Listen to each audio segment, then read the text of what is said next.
Sure, sure, sure. I Hey, practice. I'll try.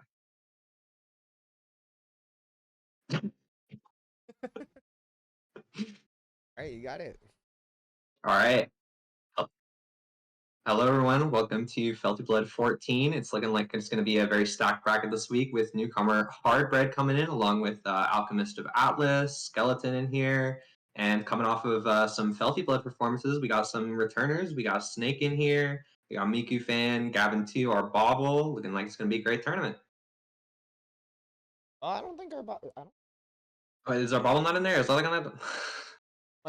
might be checking the wrong bracket, but we do Oh, no, still no, no, no, have not our Bobble. Not our Bobble. Right, yeah. yeah, But no, the we other do ones are in there. I checked. I did check. yeah, they are. And actually it was really funny doing the seeding and looking like, oh, there's a chunk of this that is just Felty Blood 3. Yep.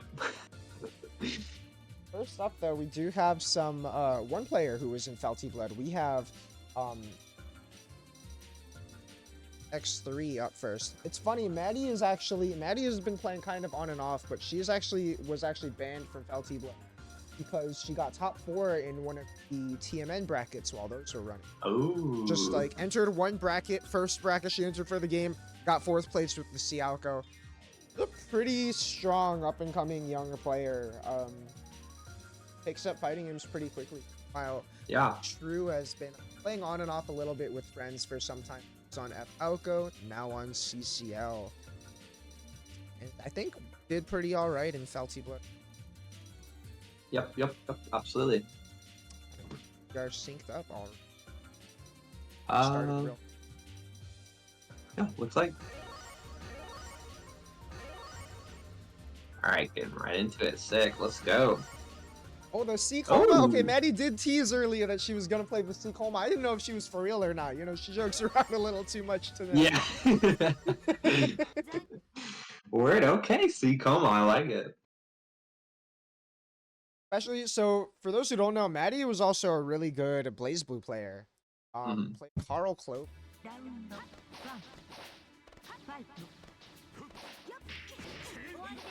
All right. Yeah. Getting right into it. Matter already getting off to a great start here. Put him in the corner and just walling out with these C coma normals. Yeah, not even like extending too hard on anything, which I quite like.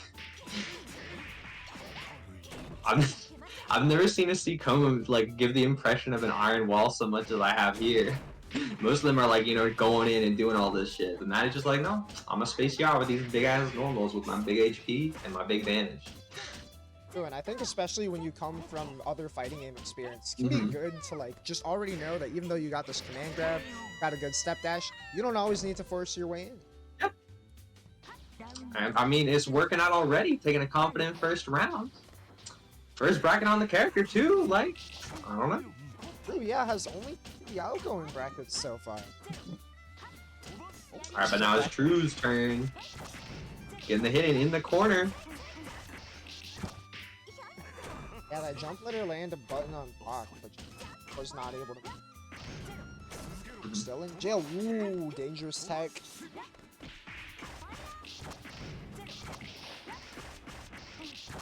I like how you can tell when someone had a really competitor in this game because they'll be the person who's getting hit on the tech trap will be still facing the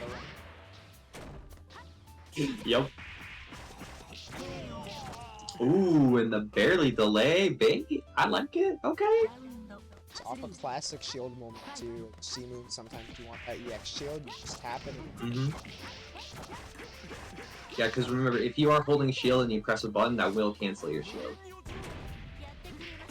Alright, here's the classic setup. Nope, not command grab this time. I'm just gonna hit you in the face, and I'm gonna do it again. Nice IAD and pressure! That's the thing.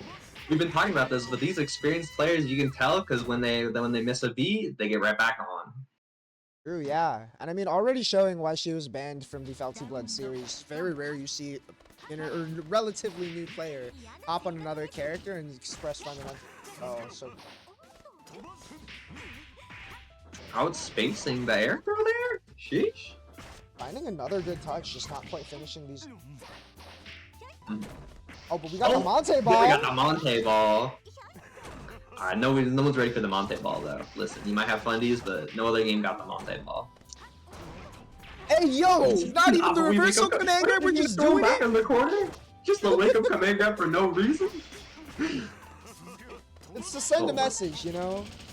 I guess so. Alright, you get the punish? Yes. Okay, we're bursting out.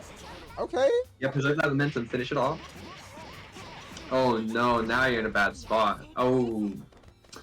Yeah, spending the meter there before you get the health back is a little unfortunate. Now the health is not exactly where you want it, but that's fine. Yeah, and oh, that's gonna be a kill. Yup, still killed in there from one hit easily, so. Definitely. Those were just a couple dicey scrambles there, but you know, he's staying pretty solid, putting out the late 2A, nice punish. Yeah, I really like the use of 2B counterpoke there. That's honestly a pretty underrated C coma button. It's like really active and it's got a very solid hitbox too. I feel like most of the time people go for the easy picking of like, 2C +1. Yeah, like all these flashy long normals, but no, just stick out the hand, talk to him. And Maddie's talking to him right now, taking game 2 very confidently. I'm liking the C coma. Said it on here before, but almost just a character that making those choices. Get what you deserve. It's way to take those reads to. Now we got what I'm assuming will be a Vaki mirror between 39 Miku fan and Jungle Snipes had a pretty breakout performance in this past Felty Blood as well. Had the upset on Yumari Maji, I believe, heading into winners quarters. Pretty experienced Siwara to defeat there, and then unfortunately fell out before top 8, but still got pretty close on the C Vaki as we saw the stream for that tournament. Meanwhile, 39 Miku fan got 5th place on the F Vaki. Took a break last month with H Saki under Whisk mentorship, has since returned to the Vaki Hub. Very popular character in Yeah, it's it's crazy to see. You know, back in the day, there was like literally no one on her. It was just Jack. I think it was literally just Jack, and like maybe sometimes Haley, but that was it. And nowadays we got all these people on her. It's pretty awesome to see because you know even though back in the day, unlike some other characters we talked about here before, she's been pretty developed this whole time, but not a lot of people have been like really showing off her strengths. But in the current day, people are working on it. Yeah, I mean, to be fair, the strings are pretty tough. Very It's hard true. character to pilot in the way that shows off. Got like double the Vaki players right now, literally like.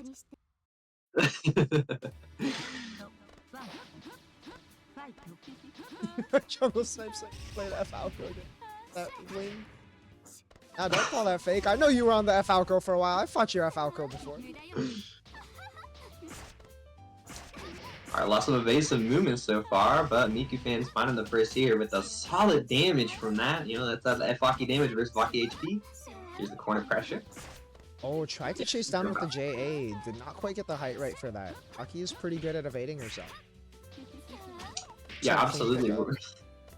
We're seeing just a lot of people like covering angles and moving around, but they just both have so many mobility options and such fast movement that it's just we're not seeing a lot of real like close to combat interactions yet. Right? I've played this matchup from the perspective of H, which has a little bit less ways to move around just in lacking it. But it really is like you're swatting a mosquito and the mosquito is also you. Two mosquitoes in a cage. Just don't get too greedy. Because you are still a mosquito. You will die if you get swatted. Yeah, speaking of not getting greedy, just got caught not blocking low and wake up. Oh, there's the DP. Oh, still finds a way to get out.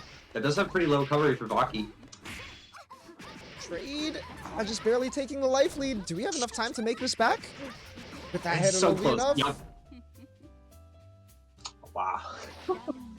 I like the little hesitation from Jungle Snipes. Right?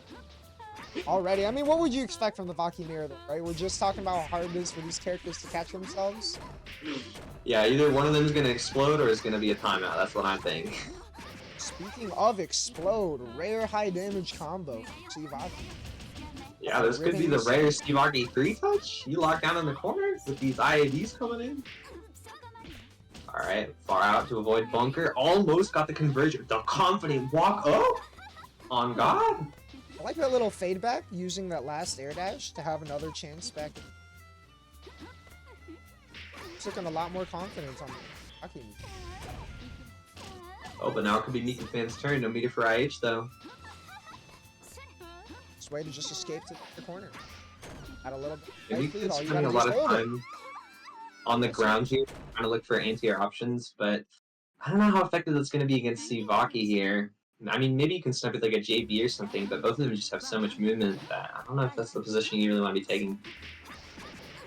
And that's one of the things that I think has made people say for a long time that Vaki is actually pretty solid, is that the special thing about Vaki is you're so fast and you have 2 air dashes.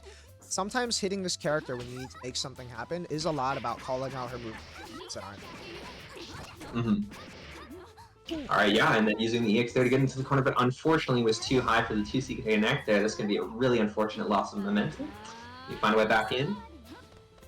Couple really unfortunate whips here as well. So close to catching her out the air. Ooh, there it is. Okay, she's going for pit and pressure? Absolutely. I mean, both these people have been forcing a lot of respect from each other in pressure, so might as well go for the thing that benefits from them respecting you. Oh, nice air counter hit. Oh, there we go. Oh, fear. Now you're in it? Nope. That is definitely one big strength Seibaki has over other mids. It's just the seeming defensive options being so strong. Especially for a character who just dies. Having that one reversal option yeah, absolutely. Choice to be able to have sometimes. But no choice. But here we go with the air unblockable. Nice finish. You can fan crawling back in. I like it. The bold attempt at the get.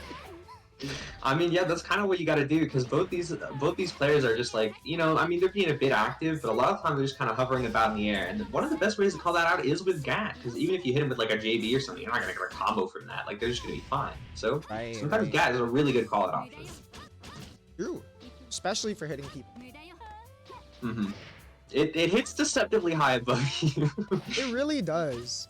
You know what's funny about that too is I know Skeleton, who's played the HNAC for some of these brackets, talks about how gatting echoes is pretty. You can get them same you can get anyone else. I like the idea, trying to flight right over the pillar, unfortunately not panning out. Just a little. Yeah, maybe Mika can try using like 6-2-3A at the end of block strings to call out jumps instead of having like pillar get jumped every single time. I think it's a little more threatening. Now you're holding the real pressure, and that's the life lead. Yeah, look at all this chip damage going in here and the life drain. Look how much the life situation reversed there. And ooh, Shimmy's on the throw with the TK Ribbon. This is kill. Yeah, Ribbon is a really nice option for it's HVAC. You have it on just 6A. You don't hit. But it's such a good starter too. Good chunk of damage for a character that doesn't always get those off the loop. Alright, here's this TK puffball pressure. I'm not going for it too much. Yep. Just block it out. She's gotta opening up somehow. And we've seen so far that every single attempt that Mikafan has made to open jungle snipes up has been sniped by the correct defensive option, so doing great. Also doing great is jungle snipes. Nice pressure. I really like a lot of these air fade backs. Trying to make it but there's a match too far though. Choice from yeah, just charge for me. Yeah, right? Make them approach. Yeah, don't want the meter too high. So don't want to scramble too much. This is going to be a tough one. For a little bit of a funny setup there. I'm not sure if that 5C was intentional. Happen a lot. Alright, that's 2-0 from Jungle Snipes. Good stuff.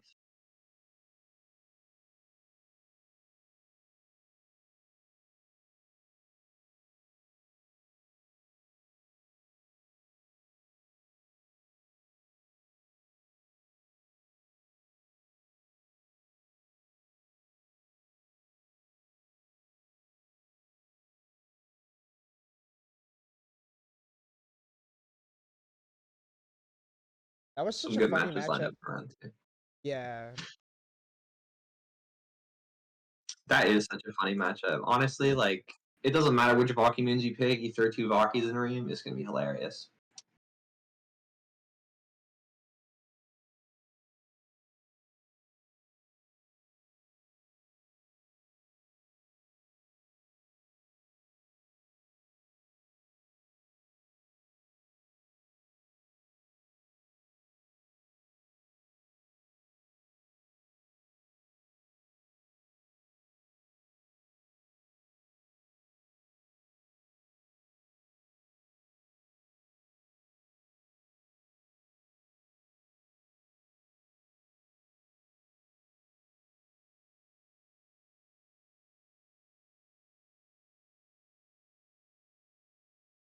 Ooh. Round or not?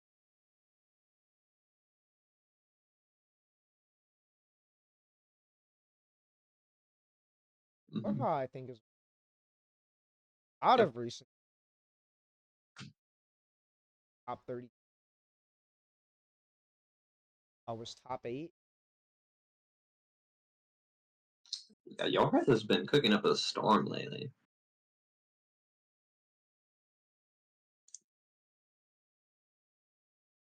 Yeah, definitely. Constantly. While he was playing a lot was all Mm-hmm. definitely got pretty good pretty fast on the C coma. I think bounced around characters a little bit too, but ended up on the C coma. Um signature orange hair coma is how I recognize coma. Also, Fupi known for really liking the J. Oh yes.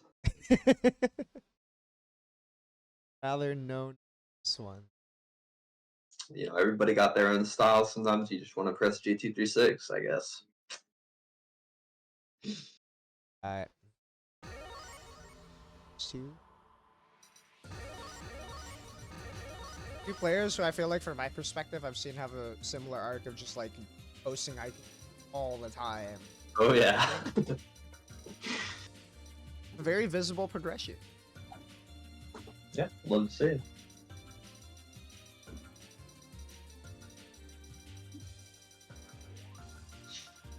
C Alco and C Coma also two really interesting because I feel like the history of this game, two of the most played characters, but also Yes. still two very broadly represented characters and how they're played. We even got Hardbread in this bracket too. Also, you know, C Alco. Hardbread and Skeleton are both in this bracket. I was gonna say Harper and Skeleton in this bracket. Yeah, you're right. What am I saying? Nice evasive play from Yorha. All the air options? Yo, spend them when you got them. Alright, and now got several orbs left. Someone's gonna have to work hard to get through that as long as you play defensive. And there it is. Wow, great double orb conversion there. Oh, and you knew. You knew. Right, Now right you're as you taking say, the Koma's punishment. gotta work hard. Eat 2 to the face, 1 on wake up, and already Pixel in a dream, and it's not enough. Ooh.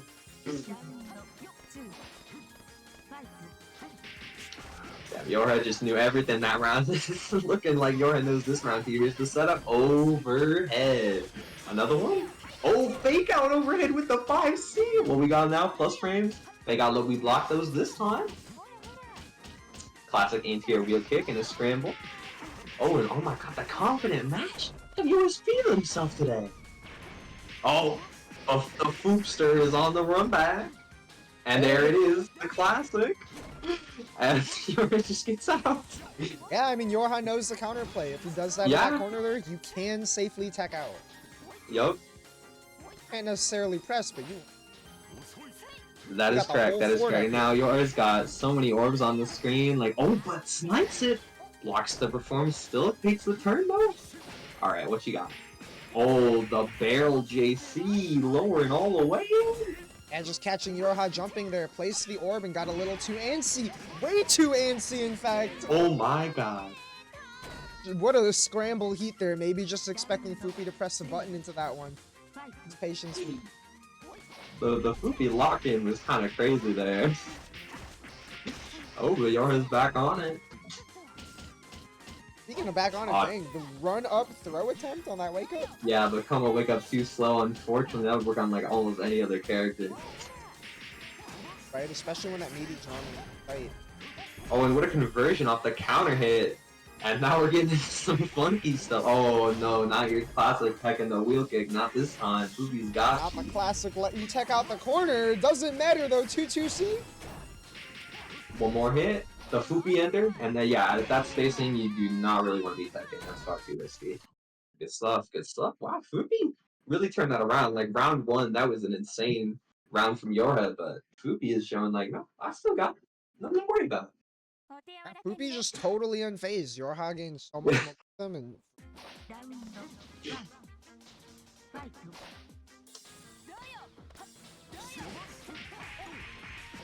Oh, and landing a massive hit right off the bat. It's going to be fat damage. And that's that coma damage that he's known for.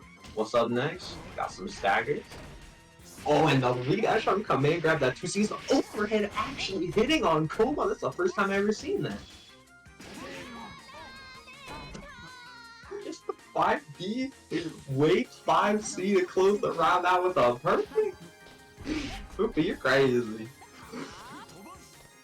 it's a chef. Poopy is a chef. These are Oh, some okay, but maybe ingredients I've never Yorha seen is too. before. What is this button into orb in pressure? Getting the counter hit. Poopy does not care. We're 2-2-C out of there. Oh, the drip back JC H Saki has. Bull there's a- shove. He jumped from Yorha. Barely able to jump. Oh, wow. Wow, what a great use of the air wheel kick there. That is not an angle Poopy expected at all. Nice blocks. Oh, goal. Oh my god, wow, barely fitting under rain there. Poopy is like unrelenting aggression, but still has patience. Speaking of patience, Oh my definitely. god, what an evasion on that orb with the dodge. Poopy's a genius, I'm saying. Listen, listen, this Poopy individual. Alright, but nice match though. You can be scared to match with C normals, but when there's long as Yako, you can make good use of it if you're smart. Best Alright, Alpha fine, is spotted. Jumps out and dive kicks to stay over the orb. Ooh. 5B spacing though. Alright, just trying to chill out right now. And you got a little bit left on the clock and you don't have enough red health to get health back with heat. You pause the timer if you can find a spacing, but nope, not gonna be able to find any breathing room from Yorha.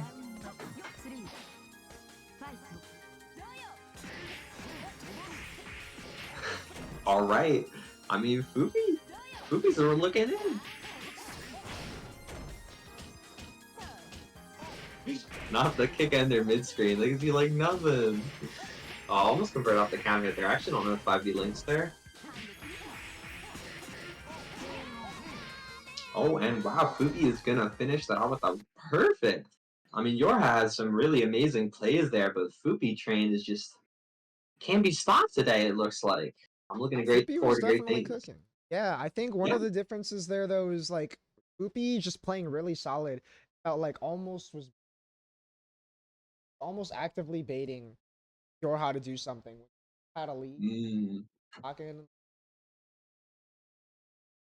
It was just like so there were a bunch of times when Yorha would then leave the corner, have two orbs in front, and escape, and then create a scramble situation where Fupi gets.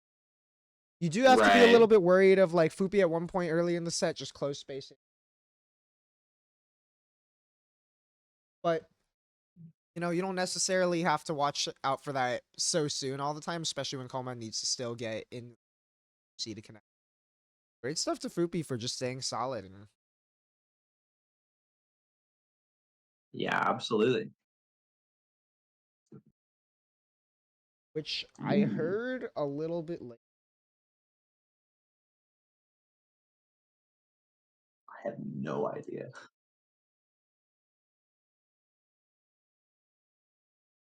Word?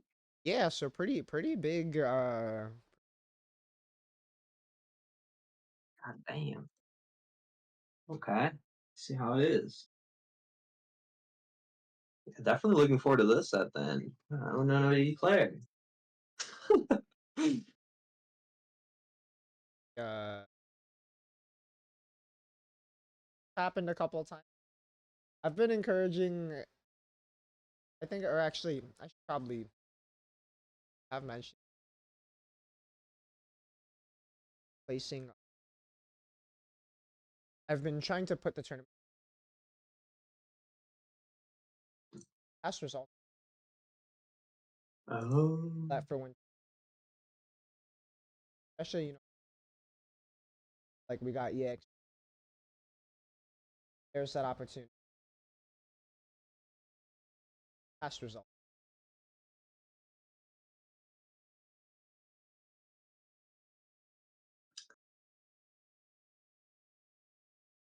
Oh, and speaking of players from other games, look like Vulture went 1-2 into Hardbread. Good shit. Hey, yeah, and that's crazy too because you know Vulture coming hot off a good performance in Felty Blood 3, where they qualified for the Felty place there. That even with Fhime, sure you're fighting like Falco, she's got some good ways to avoid orbs and stuff. Um, but that is still a character that Hardbread I would imagine has some experience against. Crocs and Right? Socks, also same region. AG, I Mhm. don't know how often he played the Fhime. Definitely has an Fhime. Alps has an Fhime. Character you've definitely seen a little bit if you're Hardbread and you've been. So good stuff to Vulture. Managing to get a game off. Yeah, absolutely. Just go. Yeah, that's looking rough. Yeah, a lot of times when it just gets stuck on the spectate, I think spectate crashes Mm-hmm. having to go. I don't know if this. It is though. I do know that. I guess this Magma. Oh, that would be hype. That's her Okay. student matchup. Or...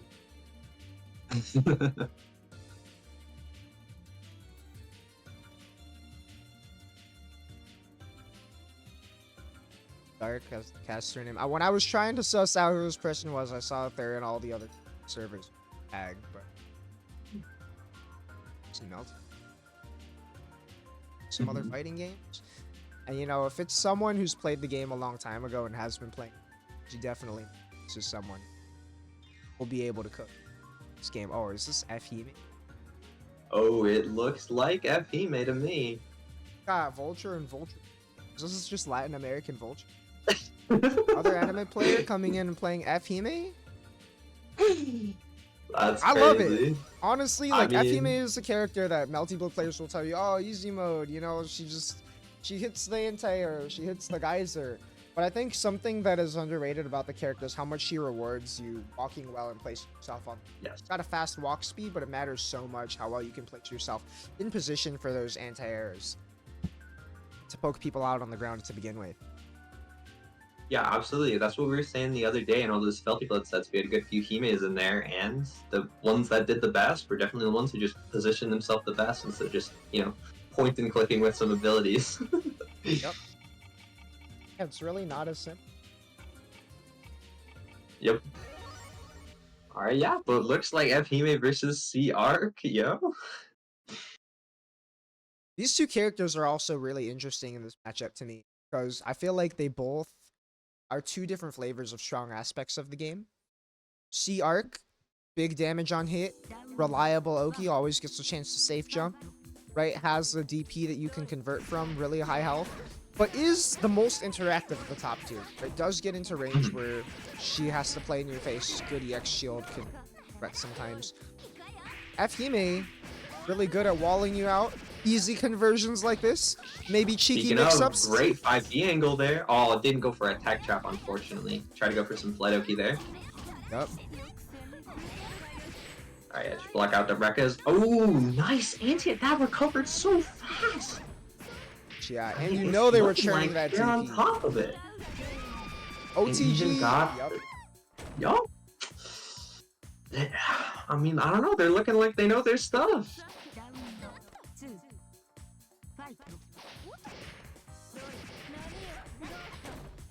Are you getting another hit right off the bat here? What's the flight Oki gonna be?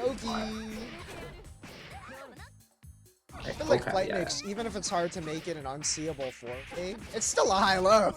Yeah, right? Like, I think your brain will expand when doing Oki if you try to like focus less on making it like this true unseeable 15-way mix-up and just making it as ambiguous as possible and going for different options. Alright, and speaking of going for different options, we got the fake out Sonic into a throw, and now we're getting some high-low mix-up with the 5B here. This is going to be big old damage into a nice old mix-up. Ooh, okay. Full combo? Let's go. Yup, Mega's got those. Oh, and the classic. Yeah, I like the high whiff Sonic. Very tricky. Alright, just spacing around these buttons, flying around in the air. Oh, snipes with the J2B. And like we're talking about, there's gonna be big damage here, and here's the left-right mix-up. Oh, the Brain Destroyer! That's exactly what I was talking about. You know, they're thinking about like, oh, I'm gonna block this left-right this way. You just think, here's the Brain Destroyer. Oh my! What a cross-up there! Oh my goodness. Alright, the offense is working out great for Mega here, just running a train all the way in. But I mean, I was pretty impressed from the stuff I saw from oh no, Oso Ragnar here too. So we'll see. We'll see. Alright, starting out like a Mega round, but I mean, F teammate does got a DP, and this is not a left-right. So tried to go for a throw bait. Blocks Geyser, doesn't even try to take initiative on it. Oh, there's an ant here. Yep. Very predictable air dash. Pick up a 63C. Yep, we got those. Can this kill? Oh, goes for the Vigorados reset. Fortunate. Oh, and FP is close to max here too. Gotta be careful. You get sniped, it's gonna be huge for her. Nice, filling up to max. That's something that I feel like separates a lot of F-Moon players in terms of their experience. A lot of experienced F-Moon players are really good at knowing got a little bit of time to meet fully, where it'll either open up speed as an option, burst as an option, just get your opponent to approach. Yeah, 100%. This is really making me think this is like an older player who's like coming back for a bit. Right? Because like they're demonstrating some real awareness of stuff here that is more than just fun. No, definitely. This is definitely someone who knows multi-play.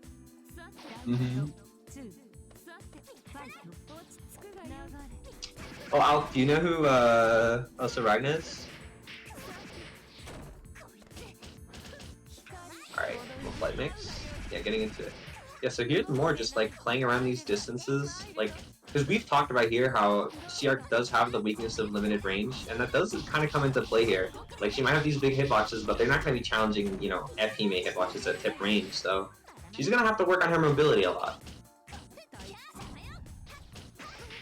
Single wrecker pressure. Ooh, gets clipped by double overhead. Still ready for that scramble after the drop. Mega's looking kind of cracked. Loop into safe jump. Yup. Oh. And the bait on the tech. Clean. Simple Oki. I like the safe jump hit, and we got the dive.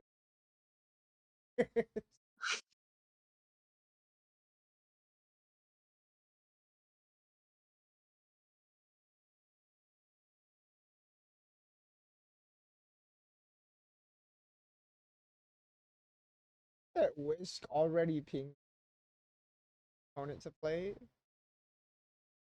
and I'm not sure if they're playing. If they're already.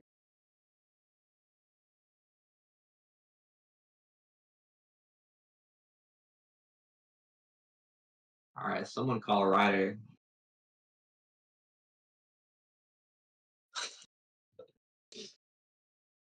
Even Hardbread will be interesting though. Riv's been around for. I know that the.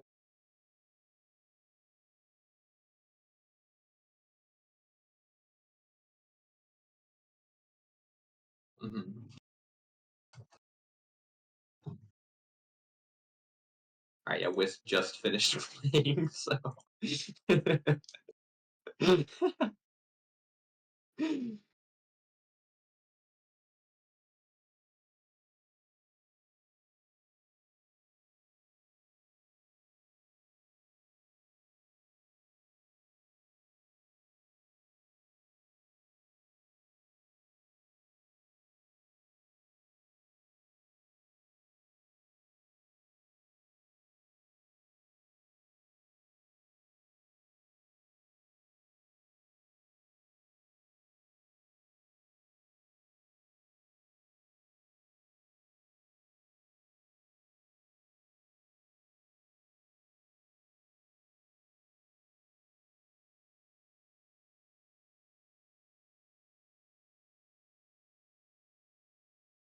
Alrighty.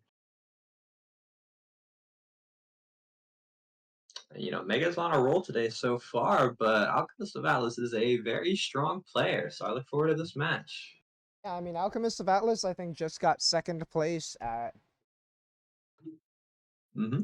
the West. Already played their match off stream. I was gonna call them instead, actually. But I'll, it happens. But as long as we got matches to show, there's good Melty Blood happening. Absolutely. All these brackets. Everywhere you look, Just there's good finished. melty blood. Really makes you think.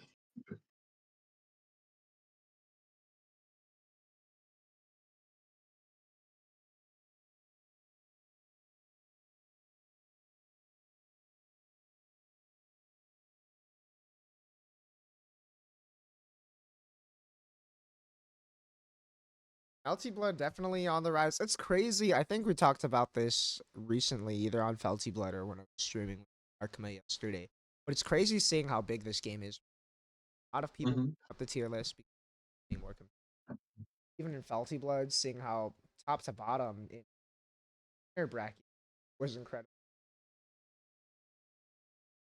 And like from round one of a beginner, I could definitely.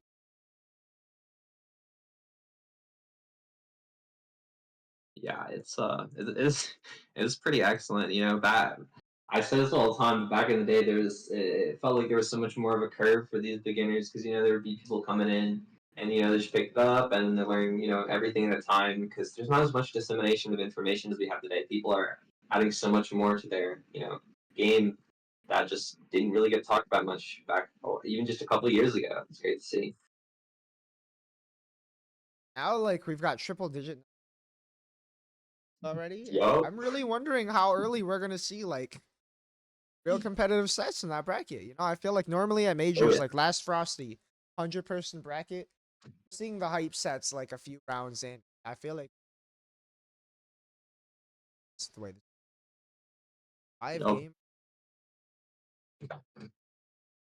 Yeah, I think last I checked, like or so ago, it's people. Hmm. And that's like even a month out from the bracket, which is really good. For more than a month. Yeah, Expect. this is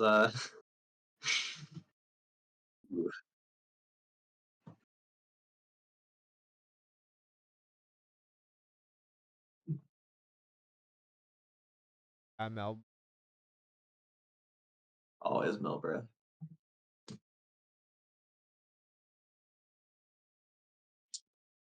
I Yeah, think one of the Lily, come nice, on, play anytime.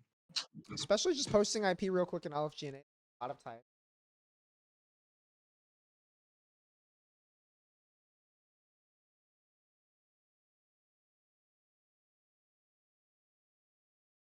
It's pretty easy to just like post IP. I think one of the nice things about these brackets being on weekdays, at least for me, is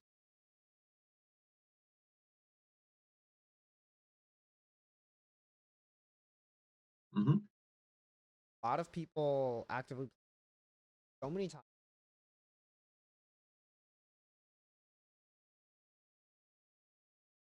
several IPs.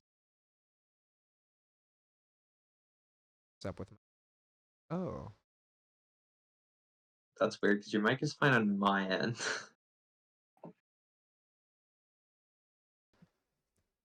I think there was an extra filter that was filtering out my voice. Thank you, Roshi, for letting me know in the tournament chat. All right, they're going to be rehosting, so let's see. That'll Let's see probably if it help. works this time. Yeah, no, bro. It's been a minute since we've had technical issues like this, though. So at least we've been fortunate for a while. Yeah.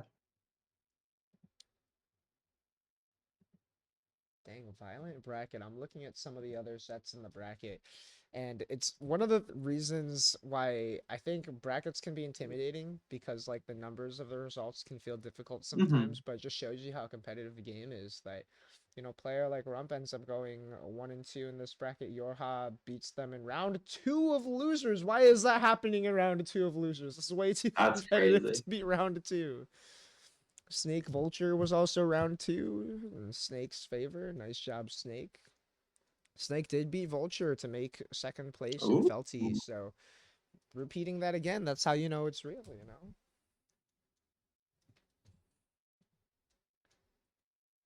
Oh, are we in there? We're in there. Let's go. Yeah, finally. It's working. Damn, Vulture out here giving him money. That's what I like to hear. Go get him.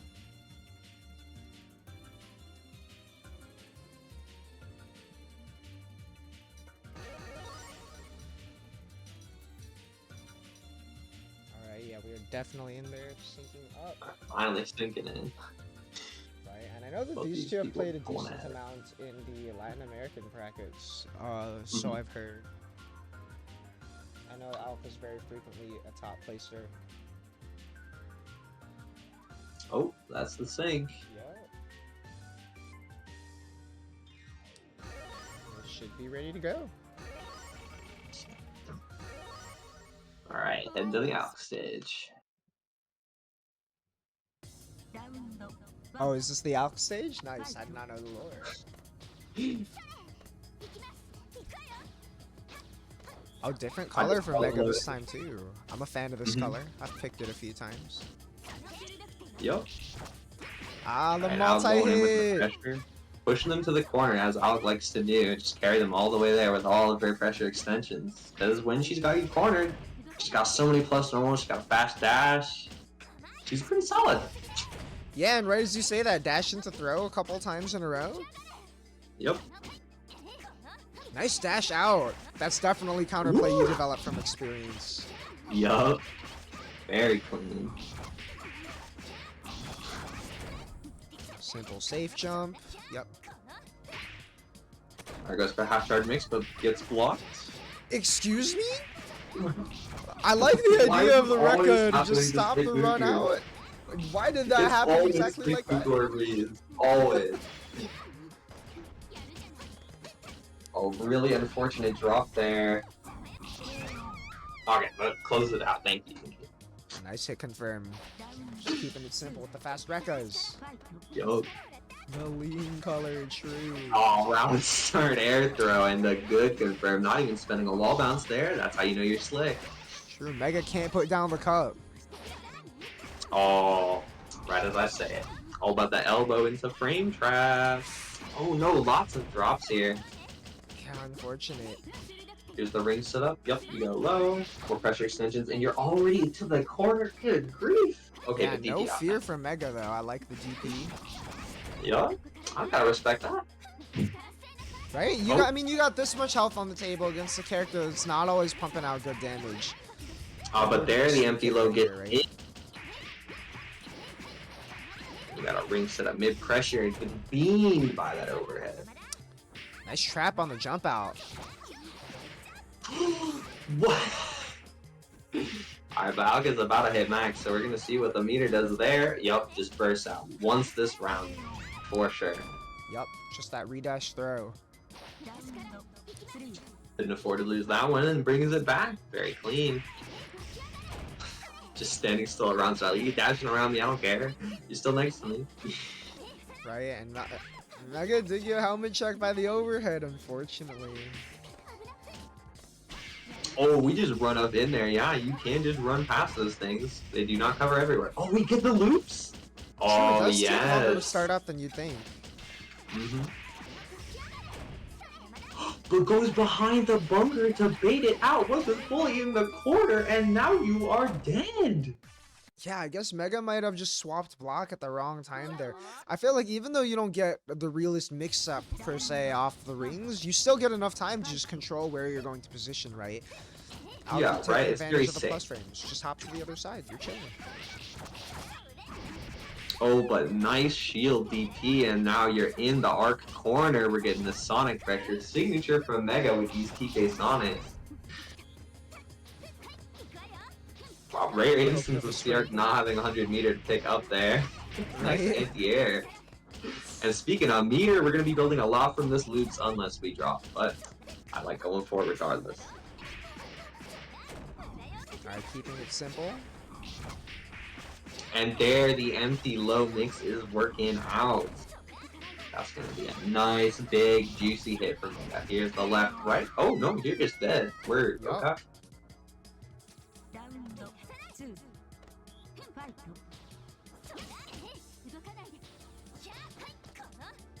Ooh, just barely whipping the 2B. Nice reaction from Alk, though. Alk is pulling up. Crossover there. Yeah. Ooh, I like the idea of preemptive ring. Probably trying to catch Mega's escape, but Mega's a little too privy to it. Has not been afraid, like right there, to just run past the rings. Absolutely Now, not. you in the corner. And she's in max, so you better watch out left, right. Yeah, we blocked those. Ash out, but she has the meter to heat. Always. Oh, and what a pickup off the back dash. Unfortunate. Yeah, and that's such an awkward one for Arc to convert off of. Just when the 2C is great because it hits so high, but if you don't adjust your delay for that 5cc, they're just gonna fall out just like that. Yep. Oh my god, and the Sonic hitting behind for the pickup. That was shield safe as well. And an interesting crossover there as well. But still gets to put him in the corner. Walls off those. Oh, and that J. Yeah. That does recover in the air. Oh, yeah, unblockable setup. And now she's in max, and you're going to be facing down this pressure. And she doesn't even need to kill you. Alk just needs to keep you in jail from this point. Yeah, I'm do keep in mind that 214C is fully overhead, so you do gotta look that high. Oh! Get the 5E stagger counter hit for the confirm, but went into the hedgehog mode. Hedgehog mode, true. And then hit Mega with the classic arc technique. Just run past him and mash the 2A. Hits every time. Hedgehog mode into run away with it. Alchemist of All the Athens. brain destroyers coming out today. Bunch of scrambles, but out clutches it out. True, and now we are going to get Hardbread and Riv Live. Riv Live, I don't know how to say this. The LV is it like level? Is it live? Yeah, LV, please clarify this Riv for us. LV.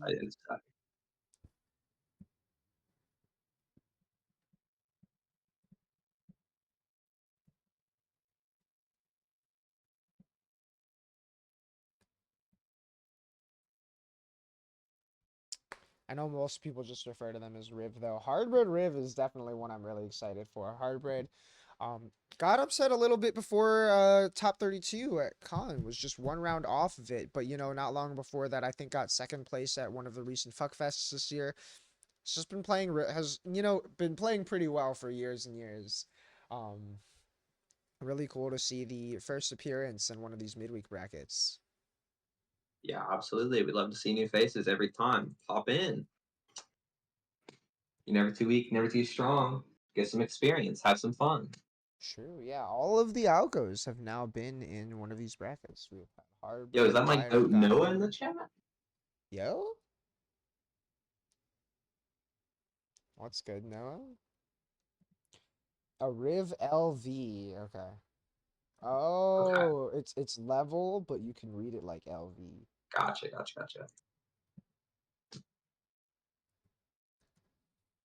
Noted. Riv LV. Gotta swap the names. Siriogi is a character I've messed with on and off over time just because she's a very funny character to just like casually hit buttons with. I know that Riv has been playing this character for a minute and has got up to some shenanigans with this character. I'm definitely really excited to see what happens here, because it was actually Fi's F Ryogi's what eliminated Hardbread at Climax of Night. Ryogi is pretty good just with her having really nice spaced buttons, pretty good at deterring a lot of what Alker can do with the orbs, just comfortable playing outside of orb range and poking you out anyways. Yeah, absolutely. Sirigi is like a little more standard than the other moons. I mean, she's got the air actionable JA and overall just like slightly more normal type normals, but she still has that big range factor going on, a lot of the classic Ryogi silliness and on quirk, so pretty fun character if you ask me. True, and going with the Netplay stage. This is the New York stage, to be honest. It is. It's Alp's house. True. That's what they say. Ooh, Oh, I like that we counterplay. still out there. What was that pickup? That was. I had never seen that one before. Right? It almost looked like we were gonna see a combo. Oh my goodness. 5D The blowing up overhead crouch jumps are shield. catch. The left, right, everything's working. We're hitting with all the funky stuff today. Oh, Crazy what's the setup? ender. Left, right. Yup. You know what? Same, honestly. I had no clue what was going down there. Riv is just going in.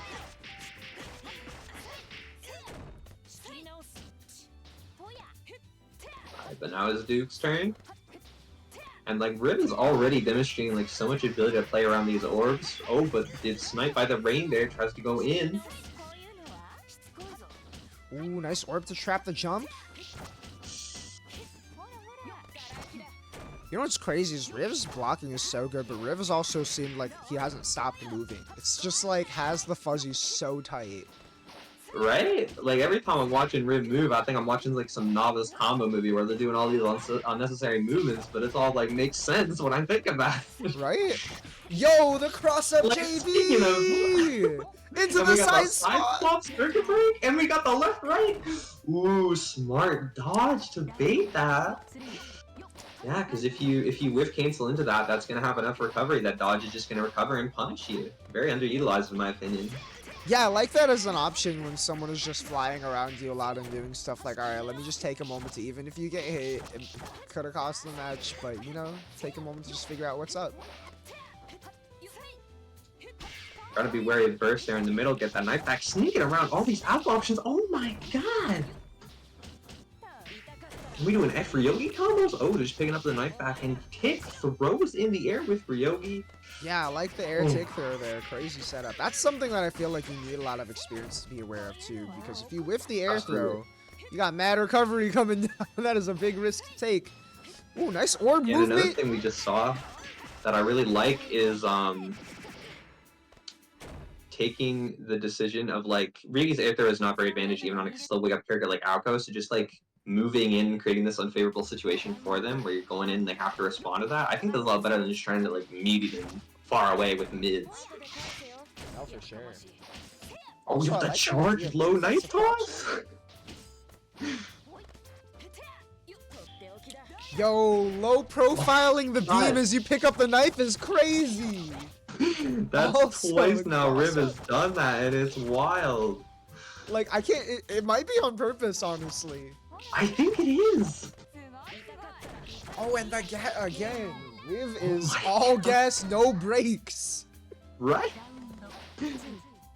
Hold on.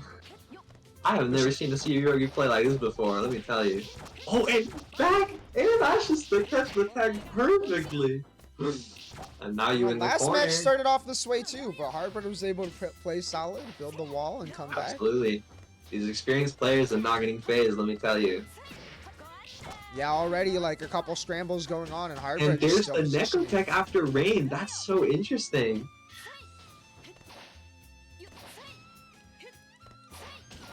I like the Really? Rain's just wall out there. Yeah, just dancing around these like rain and orb ranges just so much. Yeah, just like fading back and forth, being like, okay, you pop the orb or I'm gonna get in. Speaking of... Oh, but here's the unblockable. No, we're not ready. Oh, we're not ready for that either. The Oh flip. Just What a clearing the call beat. out. How did you know? What a crazy option to go for. Oh my god. Oh, almost had the trap on that landing. Yeah, that's definitely one big thing Ryogi has. Oh my god, finishing with a custom combo for funsies. But as I was saying, one big thing Ryogi has over other moons is JD is like a decent jump-in button, which is an area that the other moons are severely lacking in. True, yeah, and it's more than just a jumping button. It hits cross up. It's just like a Yes, pretty it good all does. around button. Speaking Oh, of pretty but good all there's the around, back Alco trap. tech traps. Yup. Nice dodge. Unfortunately, still gets punished. Wow, no Oh, feeling around unfortunately. techs. That's gotta be tough on Ryogi. Gets hit by the 2-2D trying to jump out. Yep. Nice. You don't Yeah, I want to feel let like Siakko make you block forever, but yeah. yeah, no, Hardbridge is playing real solid. Is definitely going to start catching Riv on some of these options where you're just always going for stuff. Just like that dodge, you know that they haven't stopped to run pressure yet. Good way to call out a heavier normal. Mm-hmm. All right, 4-2-1-C to get out. That dribble's very far, very fast. The Riv Oh, special? The anti-air custom combo. Okay. This is what I've heard about Rivs. I've heard that Riv is known to just do that sometimes and keep going for the up slash just over and over. That's interesting. I feel like I've seen people try to use the custom combo for in pressure, and it's kind of terrible there. But I think it's interesting to see it tried in neutral. Right? Because normally you just see it in combos, which I mean you'd expect. Frame trap into arc drive. Hardbridge got Drive that finish. on. Wow, poetic. Man, that was a great set. Holy moly. I hope we get to see more Riv in this bracket. For sure. Nice adaptations to Hardbread. Oh, we are going to get a New York winners semis, but before we Ooh. get that, we got to get Whisk and Alk, the run back of last Snailedom, the return of Snailedom even. Got Whisk Alk into Skeleton Hardbread. This is crazy. Ooh.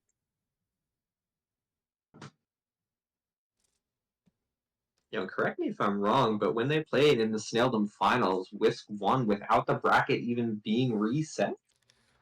I did not see, so I don't remember, but I do know that Whisk won, and I would not be surprised. Whisk has really been on a tear lately.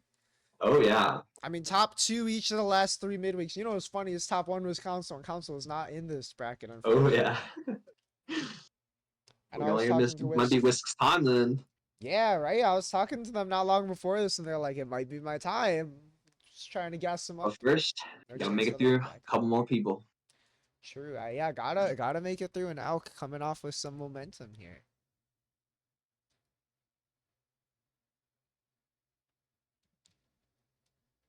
They're at character select. They're getting in there. Yeah, I feel like in that last set, Riv did a really good job of keeping up the offensive, even just playing very active defense. But Hardbread, with all of that experience, just, staying solid, had answers to a lot of the things that Riv was just going for a lot.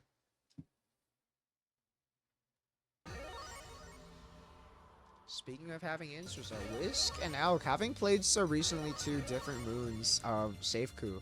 Also, like, the 2 that are the less frilly than Right. Sisei, to say the least. Sisei puts the pit on you, runs some funny mix-up. These 2 characters are playing a much more basic game, right? A lot more around just placing buttons, running some strike throw on you in the corner, trying to catch your escapes.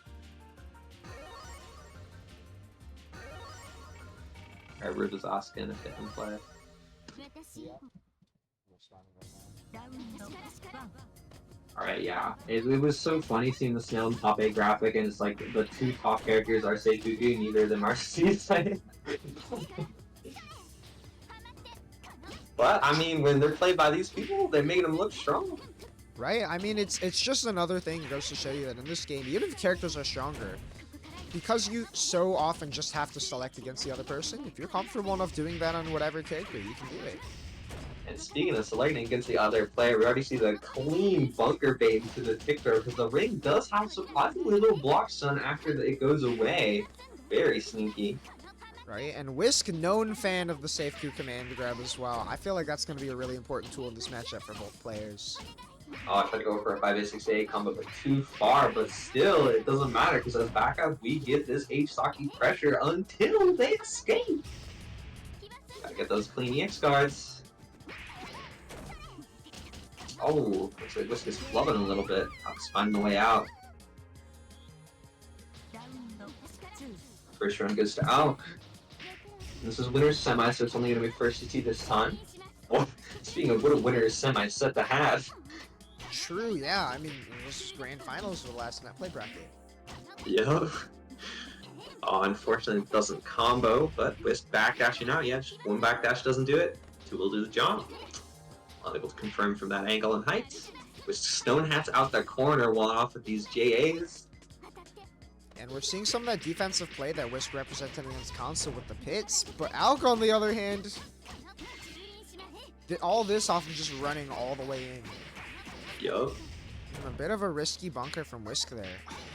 Preemptive JA a little faster from out here. Arc only needs one more hit. Oh, try to catch a jump with that tricky maneuver. Yeah, that's a cheeky setup that she has where she's either going to catch you trying to jump out from the ring or you're still just holding the ring anyways. Yep. It's almost a win-win. It's like a win or not lose. You're going to get there. At worst, they're holding pressure, you know? Oh my god, all these jumps, like I'm watching Len. I really like that choice to run under from Whisk there. It's so hard to convert off that anti-air 5A sometimes, especially with some of the hit count specific combos she's got. Yeah, I was speaking to Whisk about this earlier, but a lot of times if you're ever watching the 8-Saki combo and you're wondering why Whisk gets something that didn't seem as good as it could have been, it's because of some hit count nonsense. Yep. Like the hit count was too high so they couldn't go for the good ender, or you know what. That crazy early rising JA from out there. What a heads up way to call out trying to push offense in plus frames. Oh my goodness, and this jump in here, catching the cross up, Whisk trying to walk out, but we do get these cross up hitboxes. Getting ran back into the corner by Alk. Yep. Command grab super will throw that bunker. Not quite. Yeah, Whisk does favor a lot of defensive play, running themselves into the corner, going for run unders and pillars to cover themselves, and Alk is just like playing around that so well and winning it every single time in this disadvantageous situation. Yeah, Alk seems like they've got a really good handle on when exactly to aggress, but Whisk now on the offensive.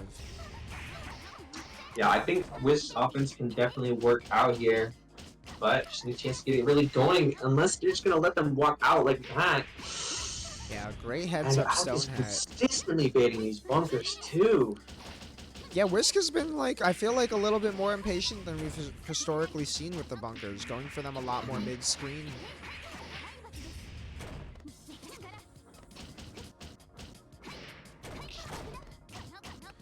A little bit of a cheeky reset. Oh, unfortunate. Had the right idea, but was not able to time it right. Unfortunate. But Whisk, I can imagine Whisk is going to do a little bit of clawing and fighting through loser's bracket. Does not want this to stand. True. And I think we have New York up next. Skeleton and Hardbread. Ooh, classic. One of the melty sets of all time for sure. Definitely a set that I'm sure has played out countless times. Oh yes. Oh yes.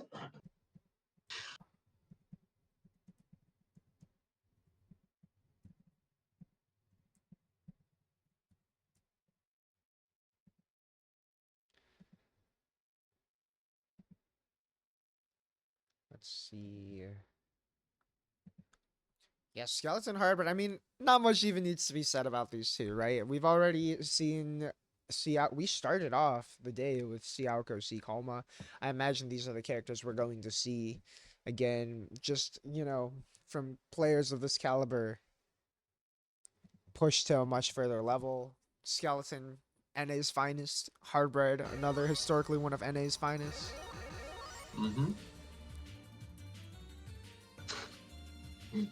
You can tell these brackets are getting more stacked by just these like winners semis we're looking at. These could easily be winners or even grand finals that we're looking at, but nope, still not there.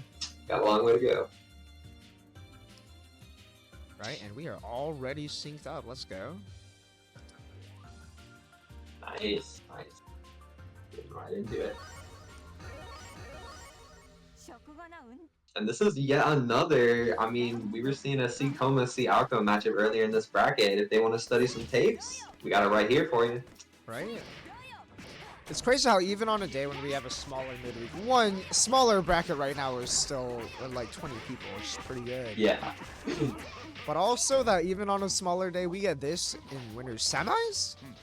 Oh, and not even trying to mess with this Coma wake up, just going back to neutral saying like, yeah, I'm gonna run away with you with my orbs and my rain, and I'm gonna make it work. But Skeleton's saying, no, I can find my way in just fine, thank you. Yep. And trapping these techs at that, because at that spacing, the classic skeleton confirmed. We're seeing all of the wake-up defensive options today. Nice reduce, barely saving you, but not quite. Oh my goodness. Yeah, I like the idea of a backdash to cover some things, but I feel like picking specifically 2B, you give yourself enough time to just punish it on recovery there. Mm-hmm.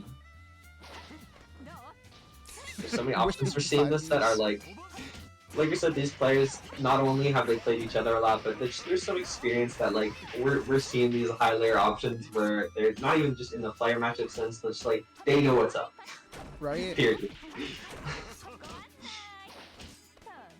Symptoms of having played this game for a long time. Just like this IAD! Yeah. Being so aware of IAD and pressure over people's lows is something I feel like I only see that much from people who have been playing for a long time. It's a tough thing to look for.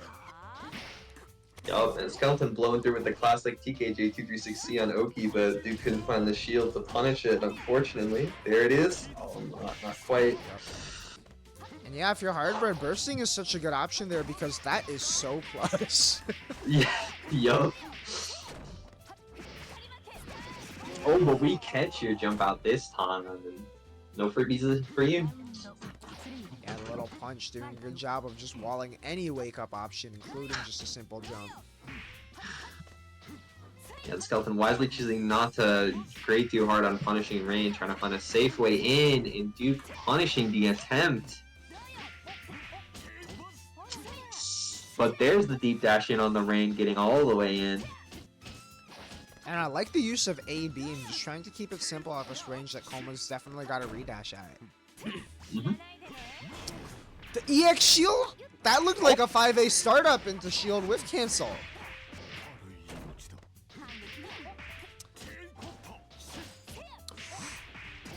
Interesting. Dang, the layered offense from Skeleton. That's the Skeleton special in my mind, is going for that TK dive kick and pressure.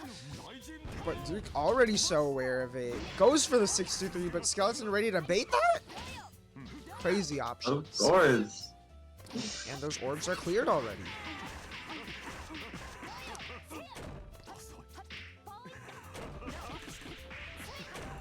Not trying to gamble with this ground attack.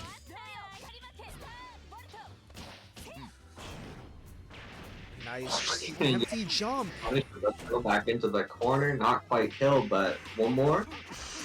What a JA call out on the aggressive jump forward to maintain corner presence. No more heat. Jump over. No punish. I like Still the have the ult there Skeleton to playing cover. for timeout. Nice catch. There we go. Yep, when it's only 7 seconds on the clock and you got that much of a life deficit, it's going to be risky. Right, and a moment like that, I feel like you see so much of Skeleton's prowess, whereas I feel like you so rarely see Skeleton just play so passively for that timeout there. But someone who's already so good at just reading people's movement, has you in that corner, sweeps your ankles, and already you're just back in the corner against this character. Yeah, I think that's like really what's working out so well for Skeleton here is just playing around Alco more so in terms of movement than buttons. So, like if you're trying to challenge Rain or her air movement with just buttons, then it's not really going to work out very well unless your reads are super on point. But if you just move around her, then you can find the good opportunities wherever they move themselves. I mean, speaking of reads super on point, dash command grab through the orb, not only using throw and vuln through it, but the full command grab into a punish on wake up. Well, Skeleton's got good reads too, okay? But not all of us do. Oh, unfortunate misinput. Tried to get that TK wheel kick, and Skeleton has got these loops on point with this big damage combo with the meter dumps. The fancy stuff. Oh, and the turnaround on dodge. No one uses dodge. Air dodge better than Skeleton. Let me tell you, straight up.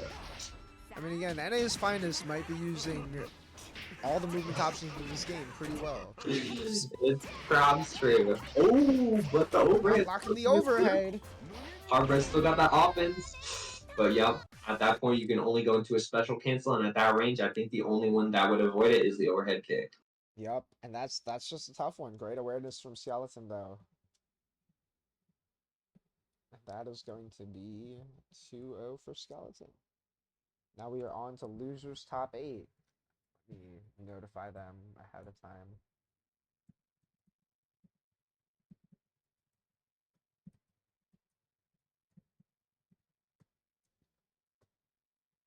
We're gonna get Mega and Yorha first. Ooh. Then we will get Dalek and Osaragna after.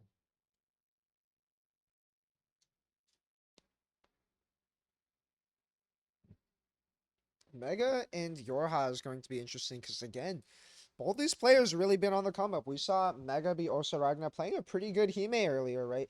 Osaragna beat Riv 2-0 to get into top 8 on the other side of losers here. And oh my gosh, yeah. I guess they really do play every week. Maybe I've got to start trying to make sure that's not happening so regularly. But yeah, these two players. Oh my gosh, we did watch this last midweek, didn't we? This was Yep, also top 8, wasn't it? This was in the same part of bracket. I I might be believe fooled. so.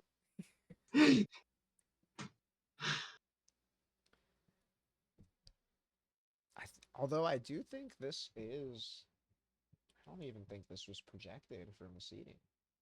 I'm not sure. But Mega has been really sticking to the C arc lately. For a while, it was the C tonal main, swapping to C arc on some losses, but has hard committed to the C arc. I've been hearing a lot about this character from him. He's been playing C arc pretty consistently in the brackets. And Yorha showed, last bracket showed a little bit of an F outgo, but has this week said that the F outgo is on the shelf for now, going Oh, all in okay. on trying to push the C, I respect it. Nice, nice. right? Two Suyako is classic definitely a bit of a characters. specialist character. You know, even if they have room for secondaries, like you put a lot of work into her, you get a lot out. She's got a lot to learn. Definitely. I mean, both of these characters. Hmm.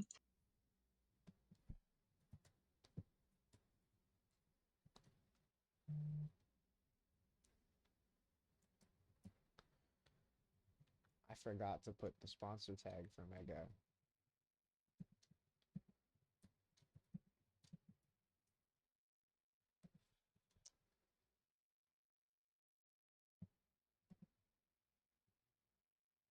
Last time he was up. I gotta double check it right now. Wait, did I fucking connected?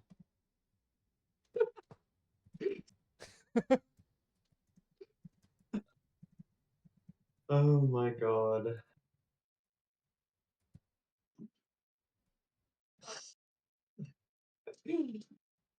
Oh, I still remember back in the day during one of those old fuck fests. I think it was a team battle. Maybe it was just a regular bracket, but we had like just someone accidentally posted their IP to LFGNA instead of posting it in the tournament channel. And they just like played a whole game of some random person in LFGNA before they noticed. Let's go.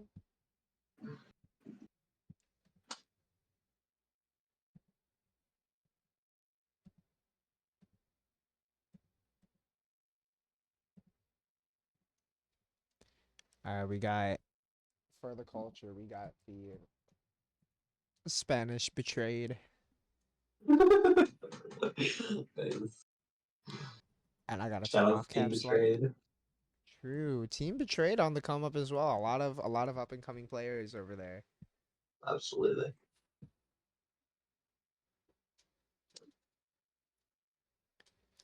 Alice is going to be in the Felty finals. Got second place in Felty 2.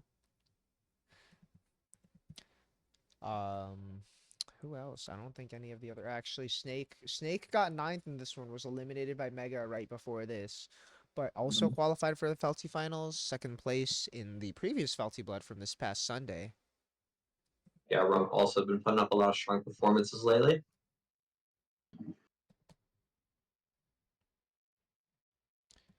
I only realized that I messed up because I was going to check the cast names. I was like, wait a second. This doesn't roll back forward.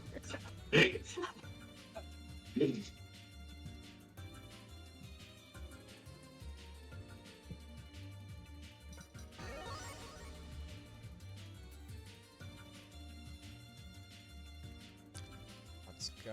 We're syncing up. I think what's going to be so interesting about this is I feel like the last set these two had was really close, and what won out is Mega just varying up a lot of mix-ups in the corner. C-Arc mix-ups, I feel like, are not the same as, like, Kohaku mix-ups. She's not hitting you with some No. crazy stuff with a big plant on you or anything like that. It's just going to be, like, is it a safe jump, strike throw?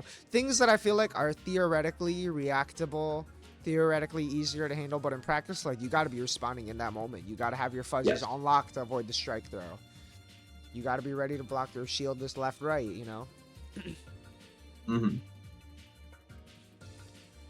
And even though it's a little micro walk left-right, it's a pretty real mix-up.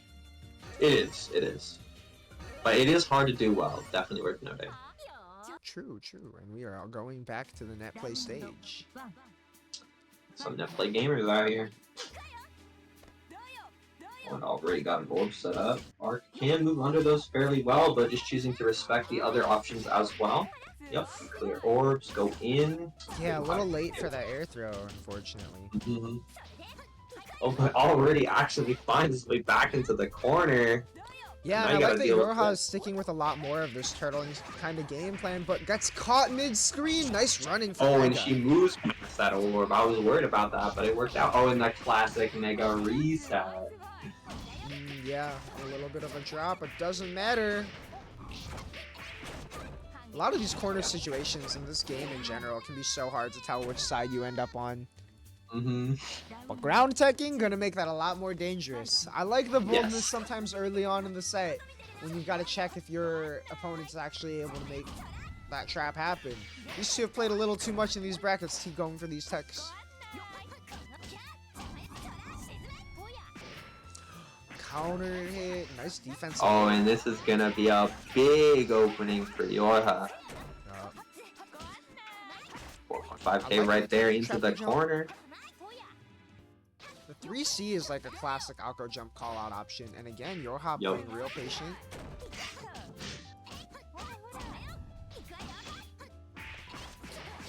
Just gets caught overhead. That definitely looked like I just failed to get back into 4.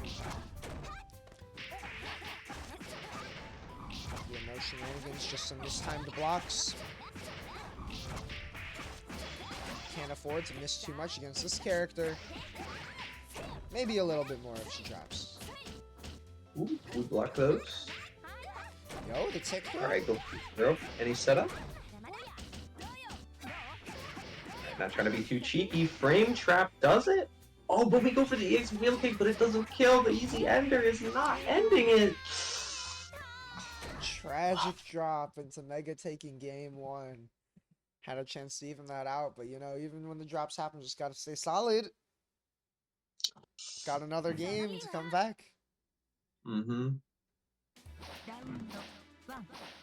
Right near the end there, we saw Yorha again start setting up the orb for it. And got in the corner in that situation because we kind of played a little too aggressive out of that again. Oh, wow, what an amazing conversion off the counter hit wheel kick there. Getting right into this big damage start in the corner. Nice way to wall out with range.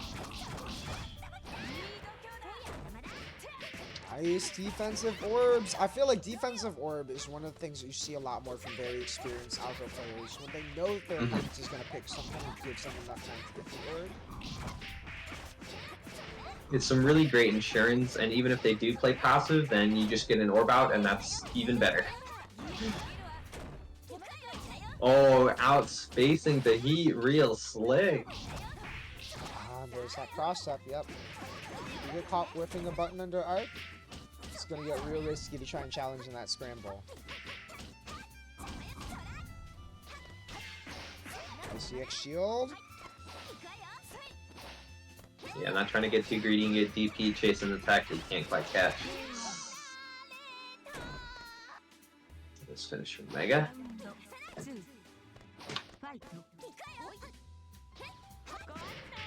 Nice trap on the jump. Ooh, I like that 3C nice. choice there. Unfortunate drop at the ender. Oh, there we go. That's an opening. Oh, not going for the tech trap, just going for the orb out here. Okay. Yeah, I think it was a little too far away from the corner to go for the usual stuff, unfortunately. Maybe, yeah, and here's the orb for it. Yeah, and a big life lead. Could be big for Yorha. We can push this. I like I let the orbs cover the other orbs. Oh, and the dodge over the orb. I like that technique. Yeah, great way to stall a little bit of time. And, you know, Mega's going to heal some of this up. And, you know, Yoha's content with this. You've got a lead. You've got your orbs out. You're chilling. Just don't overextend. You got to push it for 50 seconds, but just don't overextend. Yeah, you got your insurance policy. They're broke. They got nothing. Yeah. Do what you gotta You know, I respect the burst. C-Moon, you got a lot of time to build back up this meter, especially if you're playing for time. But not if you overextend like this. Unfortunate. Nice challenge from Mega.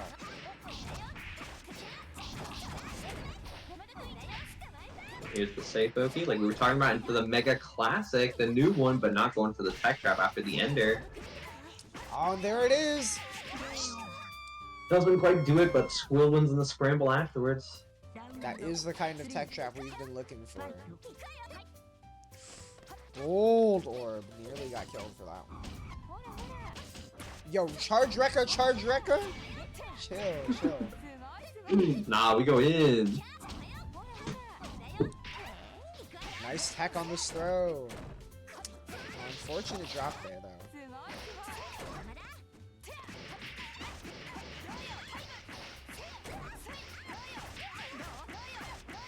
Just a couple unfortunate drops from Yoha here. Nice way to stay solid, though. You've got the corner. Just take it easy. Yup. I like this added patience. Moving the orb and chilling. Ooh, Mega with the hard pickups. Okay. Okay, okay. Oh, I tried to go over the DP, but couldn't quite do it. Honestly, I'm surprised that you hit. Might have been a heat bait too, honestly, probably. Oh, I tried to go for the classic Mega Reset. Yep. Really awkward scramble there, but made it work out.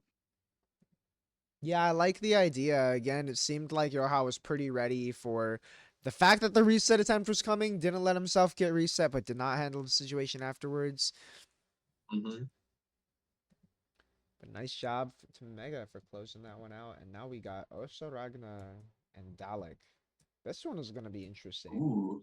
Yeah. I think it's Dalek's first top 8 placement in a midweek. Might be the second. I'm Yo, not good sure. shit. Yeah, pretty good performance. Had to beat Fupi to get up here. 2-1 over Fupi, who was really close also to making top 32 at Con. Also, again, a known good player. That's a big name to have taken.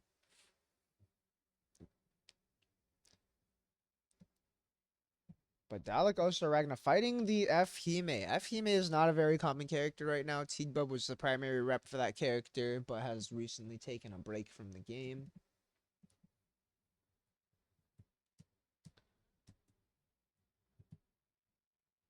The FEMA Nation's still going strong, though, even without him. True, true.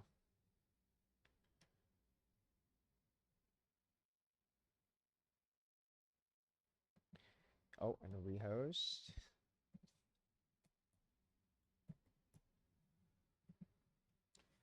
See Shio and F Hime. I know that Dalek mentions that the Wind Himes are a really tough matchup. Right. Those are definitely some polarizing characters, but I wonder how it would be with FEMA. Probably Ada's talked about this before, but that would have been a long time ago. I would not remember that at all. Yeah, I think one of the rough things, especially someone who's played a couple of the Shions and also the Shion into Hime, is normally why Wind Himes are a struggle is Gun is a good tool to check people on the ground, but Hime is not really running at you like that, right? Yeah. Against Wind Hime, you've got to deal with the threat of 2 and 4B checking a pretty similar space.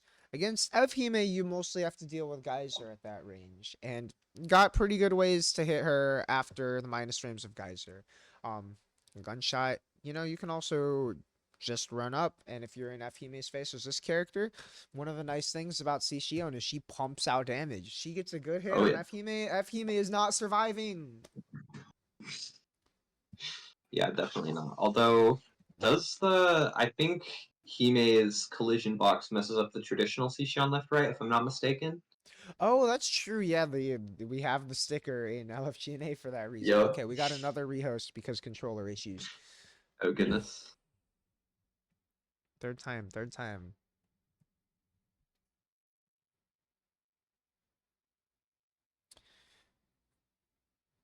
There will be more midweek meltings in January before Frosty Faustings. I think we've been pretty lucky, and so far midweeks have not come too close to any event Yeah. to really be in conflict with it. Because midweek will be January. Wow. You know, maybe not New Year's Day actually. Maybe we have to change that. We'll have to see what the vibe is. There's because January Yeah. 1st is in fact a Wednesday. Maybe I'll just see if we feel like throwing out the bracket. I might not feel like running it on New Year's Day if I'm being totally honest. Yeah. I will We'll have see a in the day off future. there. Yeah, we'll have to see. But it looks like it would be January 1st and 16th just by the calendar here. I will probably throw in another surprise bracket at some point during Ooh. January, if not two, to make up for whether or not a bracket happens on New Year's Day. But also ahead of that, this Sunday, or not this Sunday, a week from this Sunday, thankfully, I get a little bit of a break. We have Oh the yeah. fundraiser exhibition. Melty players will be playing Under Night, Blaze Blue, and Third Strike before Melty Blood 3v3.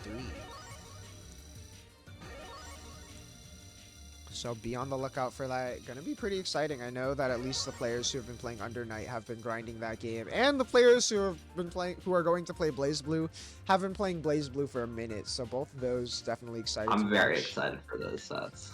Right, and a bunch of Melty players have been playing Third Strike for a minute. Pretty hyped to see that one as well. The names are in fact backwards. Thank you for letting me know. I think it was right the first time we connected, and I had to fix it. Yeah. We are synced up and ready to go. Hell yeah. Also, Ragnar seemed really good at playing on the ground and checking a lot of the space when fighting Mega earlier. But Shion has some more range to play on the ground. You know, if you block a 2C and you want a hard call out the redash, I'm not sure if a gunshot would work, but you have a couple ways to RPS there. Yeah. Oh, and immediately going airborne as teammate, calling out with the rising JA. Rare technique. Oh, 2148 puts a jump out, and yep, there it is. The collision block is gonna block any attempt to get across up there, as far as I know. Right, and also Ragnar has been really tight on the DPs too, churning these out in the gaps. That was definitely an attempt to bait the DP. Ooh, what a clean mash on the 6D. Here's the mix. Oh, just on the same side. I mean, overhead is an overhead. It's still high-low, like we said. Single gunshot, don't need to respect that. It is minus. It is. Nice offense. Remember, it's only plus if it's 3 or more gunshots. Yep. And it's so easy to just like flinch react to the gun and think you've got to respect. But good check there. Ooh, also good check from Dalek at that spacing. Little fuzzy 2B there. Alright, what we got? It is. Yep, That's a he's safe going in jump. with overhead. Oh, safe jump. Nice. Okay. Clever. Yeah, Clever. so when I played CR, Dalek would do this to me a lot. It works in cases where either your opponent's going to represent DP a lot, especially CR, because you got a 2-2 for the left-right. Right. Or if the left-right is going to be a struggle like this, you can just safe jump. Alright, yeah, very nice. We'll see if the opportunity comes up again. Also, Ragnar with the corner now. Yeah, I got a very solid lead here. And has been very perfect execution so far. Let's see the mix. Fastball low. One more. Nice heat. Alright, there it is, yeah. So Ragnar not going for like the more complicated like insurance mix with filler and stuff, but I mean it's working out great. I think it's a lot more ambiguous personally, so go for it. Yeah, and just nice check on the ground approach there. I'm not sure if Dalek thought the charge JC would have been a punish there, or if it was like hoping that he had enough heat left for just an EX dive kick. But I like also Ragnar going for the pillars. Just trying to wall out healing from the heat. Nice JB. Alright, here's the meter combo. Just saying, like, I will get you and I will kill you. I'm not letting you go back to neutral. You spend the money. Oh, unfortunate whiff. Nice EX guards from also Ragnar though, making that happen. Yeah, even if you can't get a punish, just taking advantage of the situation wherever you make them whip on an EX guard is really excellent. Alright, but can't quite get Oki off of that hit, but so little left. What's it gonna be? And I like these soft dashes up with the delay because if they do immediate DP, then they're gonna get the chance to block it, but they're not gonna be able to like react and mash you out. That's a technique I did learn from Blaze Blue. Really like it there. True, yeah. Especially against a player who's rotated defensive options so well, right? Even from early on, we saw DP into wait, into mash. Oh no, all 283% all gone! No pretty smashes. This character, I don't know how honest we can call a character who's just taking away a resource like this. We can. But we don't got it. Alright, running low on bullets, try to catch a jump out, but we do have the patience to block it out. Going in, you know, this is the most IIDs I ever seen from an anime player, but it makes sense to me. Nice dive kick going over the geyser. Ooh. What an angle. Yeah, I really like that as a landing option. You're basically saying you need to DP to anti-enemy. And a quick response from Dalek here, evening it at a 1-1. Yeah, Dalek. Lock back in on the combo.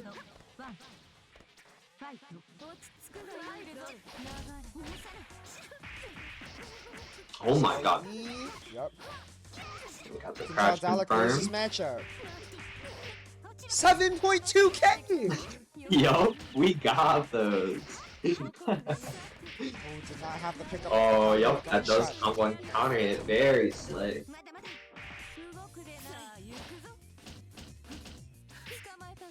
And Dalek not biting on the shenanigans. I really like this fuzzy 2B that Dalek's representing at this range. Is kind of like the Hime 2A range. If Hime's not pressing, it's a pretty slow 2A. Great awareness to just try and check with the button. Yo, the 6C anti-air attempt? Oh, these gun snipes are working out so well, but the whip is just too far to combo, unfortunately. Hey, speaking of... Oh my goodness! Oh, unfortunately couldn't convert into a full combo there. He snipes the fuzzy 2B that we were talking about earlier, but here's the mix. The late overhead, that's just tough to block. Good stuff to Osaragna. I like that Osaragna has kept the flight mix real simple, right? Just keeping just like a chill overhead or low, but you know, it's still a high low. Yep. Because a lot of the times to like make it ambiguous if you're like not practiced with it can honestly make it pretty telegraphed. Like you're just going all the way around. But if you just keep it high low, I mean, just gotta react. And people aren't. Yeah. I mean, and there it was again, right? Just going for that delay overhead timing. Oh, geyser into geyser. Nope, can't take too much space after you block it. The whiff into low is so shifty. Yo? I like Dalek not these guns here. like You're not dead off this one, but one more could do it. Tragedy. 2-1 Osaragna. Nice stuff, though. I'm not sure if that was intended to be just empty 4-2-1 to go through and get a punish, but maybe he was too eager to press. Now we got Hardbread. Mega up. C Alco, C Arc. This is one that personally I haven't seen as much, mostly because we haven't had C Arc very present in a while. Yeah, it's been a minute. But I mean, she's looking pretty represented these days. Just had a lull for a bit. For sure, yeah. There it is, the Hardbread host. Alright, hopefully this should be a pretty respectful connection because it's East Coast right? PR. Let me throw up the stream again too real quick. Hardbread's got the best tags, honestly. Toast Face Killer, Tony Starch, Hardbread, godlike tags.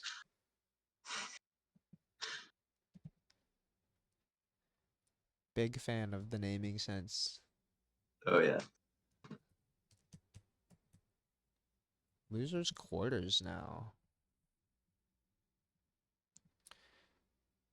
There we go. And definitely, you know, with this player as seasoned as Hardbread definitely has experience fighting this character. And anytime when I was on C-Arc, anytime I would play someone who's got a lot of experience against the character in the game, it felt like it's pretty tough to open people up unless you rotate your options pretty well. A lot of good fuzzy shields, fuzzy mashes, like clean defensive fuzzies from a lot of experienced players who frequently blow me up.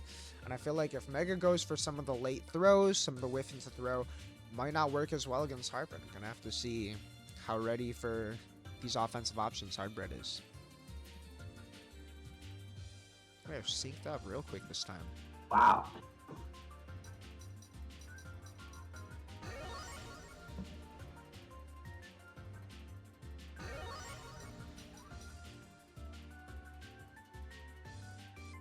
And here it is, the zombie outgo for the losers bracket. Yup. That's so sick too. You go to losers bracket and pick the zombie color. Yeah, That's how you. I love that. More Netplay stage. Yeah, back to the New York Classic. 1.5 seconds. I love the purple Already. orbs too. It's so cool that Oh. those orbs change color with her. Yes. She just runs into the off-screen orb. You know, I like the idea though. Again, that's You know, this is the hardest we've seen, you know, an outgo player play into the orb set today, which is definitely matchup based, but it's also just like the experience to be able to leverage the insurance of your orbs in different ways. Because honestly, it's not as intuitive as you might think. Because if you just are sitting on top of an orb, someone's just gonna hit you and kill the orb. But if you play around it correctly, it makes it much, much more tricky. Woo! Nice challenge there on orb placement, but a little bit too late. And now Duke has got the corner. Yep, bunker Yeah, out. they have the Oh, but not bunker. fast enough. Here's tech trap. And there's that experience I'm talking about, right? Hardbread's so rare as playing outside of the spacing where Arc can challenge. And can kind of press these options knowing that you're going to get a trap if she wants to challenge there. And I chip you down to a pixel and you're sitting in the corner, just throwing all these stuff on you. What you gonna do? Yeah, tick there is going to be enough.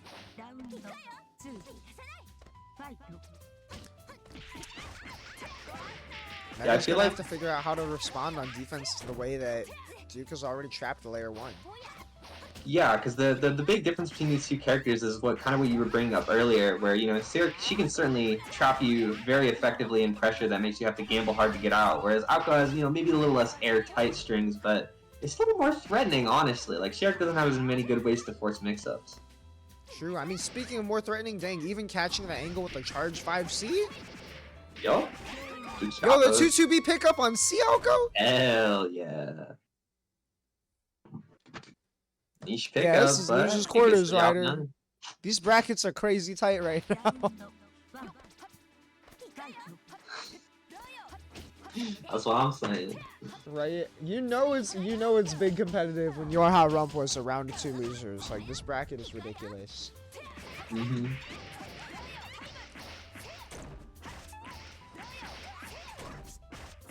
And now we're getting the good stuff on the tech trap. 5K on Arco?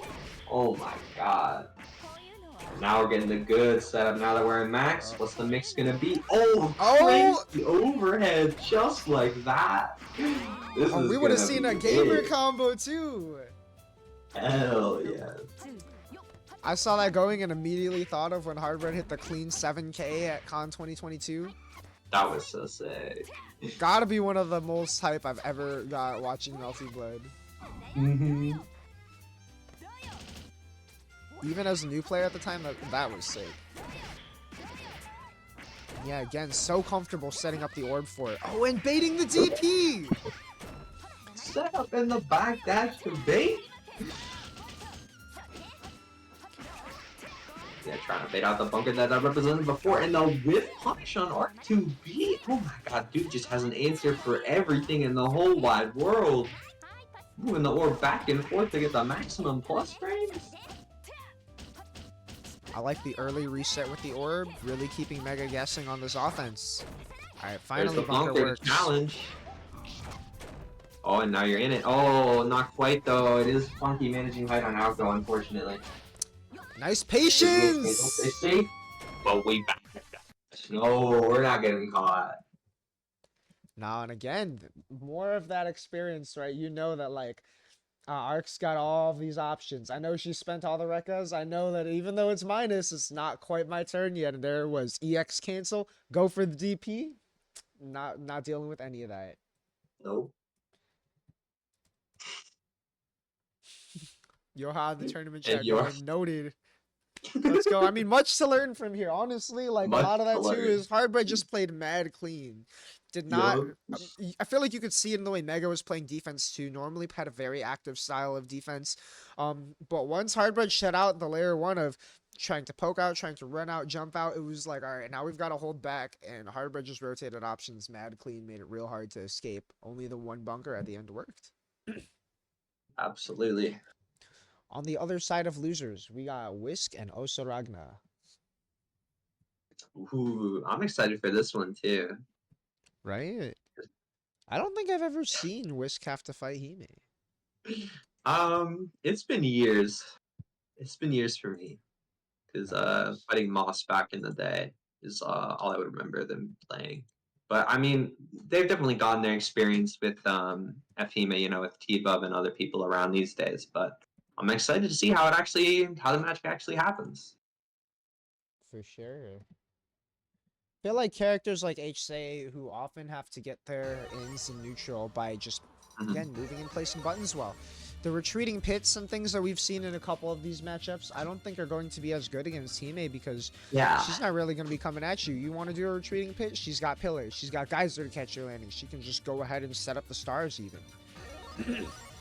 Yeah, where other characters want to be like moving in those spaces and attacking in those spaces, she's just threatening those spaces. She doesn't have to be there, you know? So, it seems like it might be a little bit of a struggle.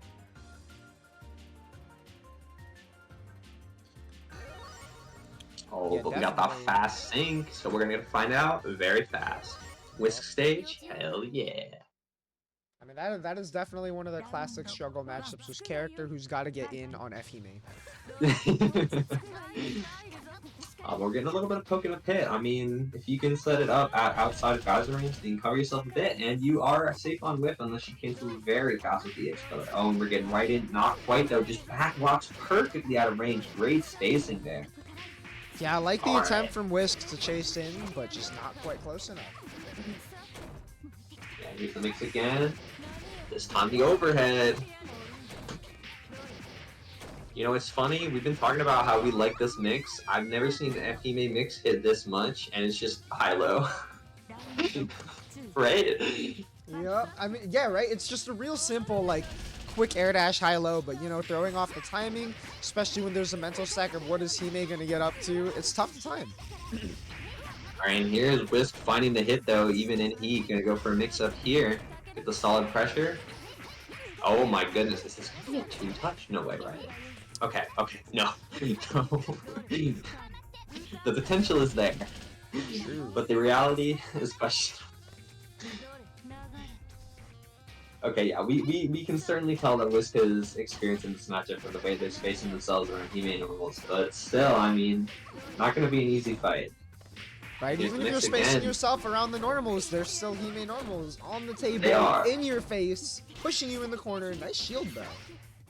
Oh, Bunker reaches far enough to get the knockdown, but oh, only got the side swap. Yeah, we don't have the SA cross-up dash, funnily enough. Grounded Hime special. 2-3-6 catching, okay.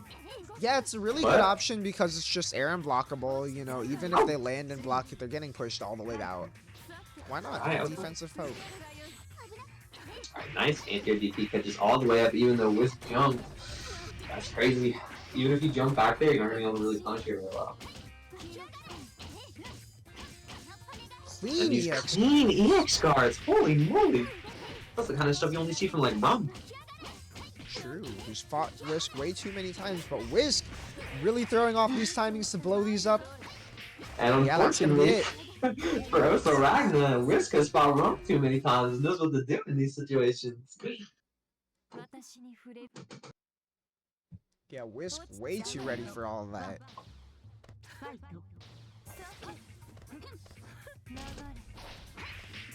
Oh, moving right in with the IID when you got the plus frames. Now we're hitting for the big damage, get that Oki in there. Yeah, it kind of see how to go for a good ender, but... Ooh, barely blowing up that low shield. That was a bold shield attempt to begin with. The reversal, yeah, oh my goodness. Oh, and the clean last second anti-air with DP. You got like a Street Fighter player out here or something. For sure. I feel like normally you hear about you're supposed to be IADing over that 2C, but yo, you do it a little bit too late and that DP is coming for you. Yo. Nice patience from Whisk.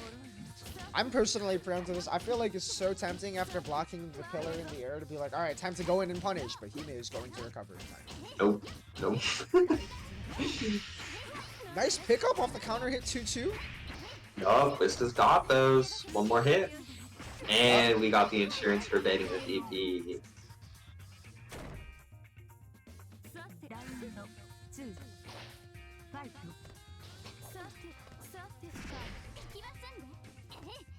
Alright, we're still on loser's quarters, so this is going to be match point for Whisk. Let's see if they can close it out.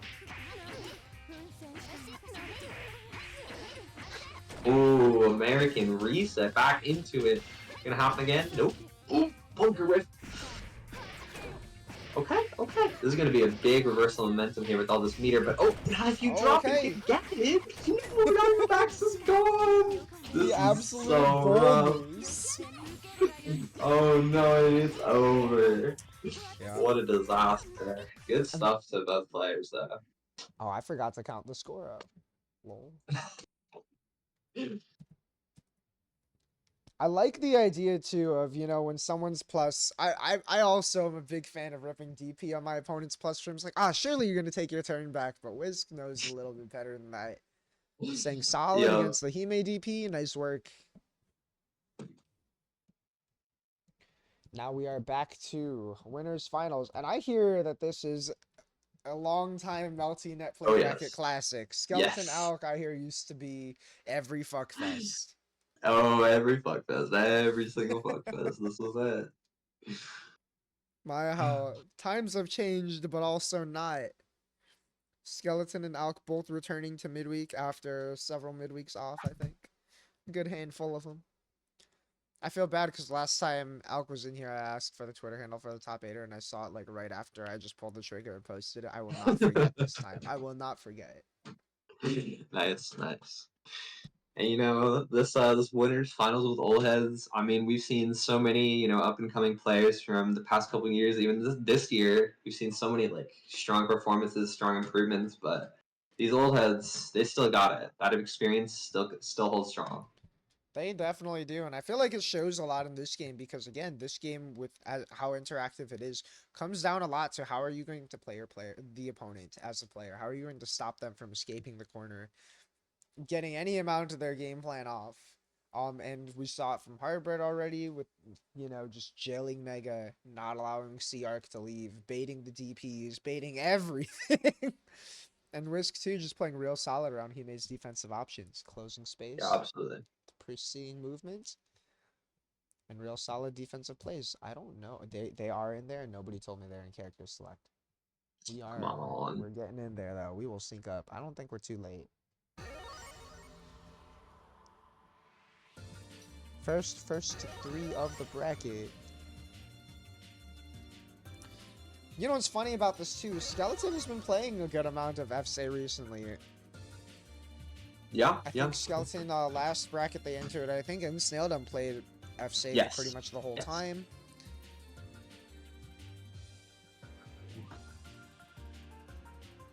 And in that bracket, I believe lost to Whisk. I think so, yeah. But Skeleton has been playing FC because she believes the character is way better than people have historically made her out to be. I don't think as good as to say she's a really good character, but, you know, just has some good buttons. Some pretty solid ways to play the game. Nothing too crazy, but nothing too shabby, you know? Yeah, that's I have the vision. I'm with it.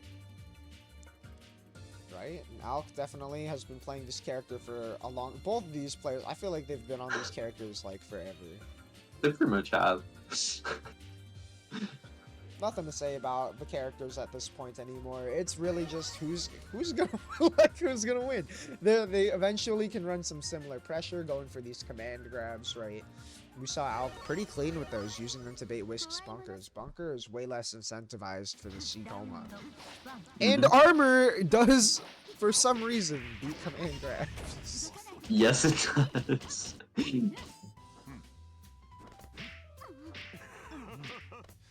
Both these players are so good with these preemptive A normal checks. Yo, we're just seeing so much checking with these light non-committal stuff, but Alchemist is finding more hits right off the bat here.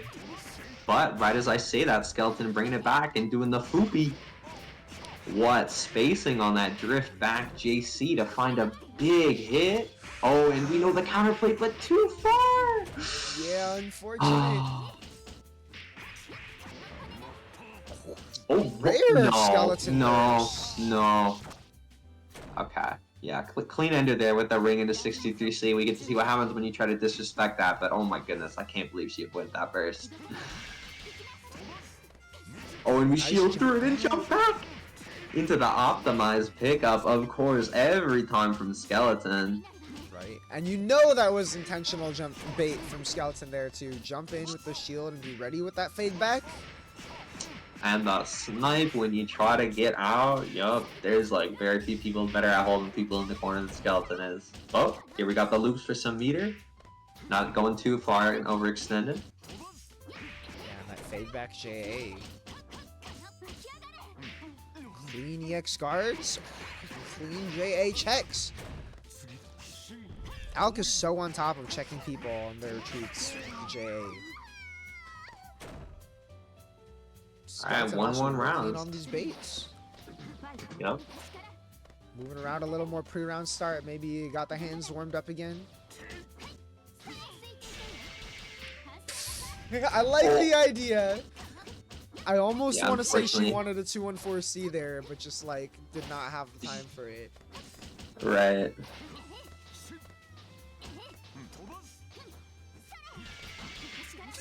And again, yep. Yeah, you're just gonna get trapped. Oh my goodness, I can't believe it waited that long to hit. Hey, you're getting put in a situation. Oh, a situation and a half now. You're in the corner. Just confirms there. Oh no, get command grab from the range into the left right that he gets. Right? I feel like I saw a little bit of a streak of red that looked like a safe normal startup, but just a little bit too late. You saw correctly. Because that thing does grab her boxes for some reason. Command grabs and Melty Blood are a funny thing. I mean, They are. command grab does it too. There's definitely that infamous clip. Yes. Speaking of command grab, that's what I was talking about earlier with the ring tick throw. Unfortunately, couldn't grab that one because it was in the air. These delayed 2Cs are really catching out defensive timings here. Oh, and here's the shield. Oh. Another missed multi-shield rare from Skeleton, unfortunately. Yo, the double shield on the jump hits! From Skeleton, heard you were talking shit. Right? Hey, I wasn't talking. I said you rare weren't, drop, you and weren't. she was like, "Oh, we don't do those anymore." She said, "My bad." She said, "My bad." Speaking of, okay. Skeleton's Not like, dropping you know, any more of these. I actually know these. I actually know these, in fact. I mean, she definitely does. I would She definitely does. expect she's probably lagged it. Yeah. Skeleton Like, is how many definitely times multi-shield do you ever get goddess. to practice multi-shield versus FSA?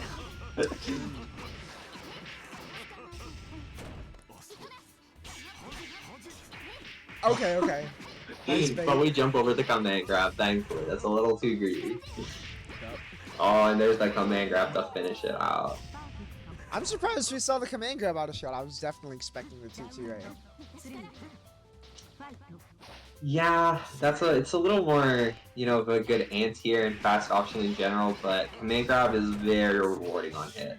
Throw him all the way back into the corner there, so. Awesome. Yo! We got the Skeleton out armor here going playing through. Lumina. Even in this game now, every time I see Koma do 2-2C, I'm thinking of that Lumina image that's like, EX Edge, Invincibility, Armor! That's how it feels. Oh, we bait the burst and the heat at the same time. And the Hulk is charging some meter.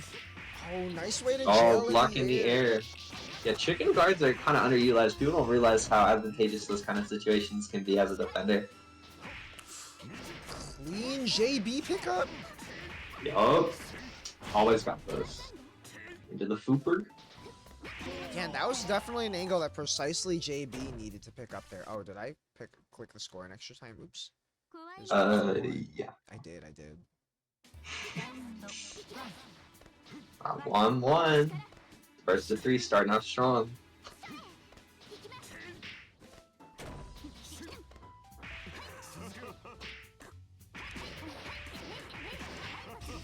So much of Skeleton's movement is focused around saving air dash specifically and using jumps to get into a favorable position, because Koma's air dash moves him back far enough and forward enough that you can threaten both an approach and a retreat that puts you in a good position to still preemptively snipe any kind of approach. Interesting. I hadn't even noticed that. I have noticed. Yeah, it's something that works great on a lot of characters, but is enhanced by Koma specifically. Ooh, you know, you can tell that Alk has fought Skeleton a lot because he's definitely got these tech timings to avoid all of the shenanigans. Not getting Skelegated here. Nope. Nice defensive JC. Yup. It's at that or at the perfect angle, you're not really challenging that.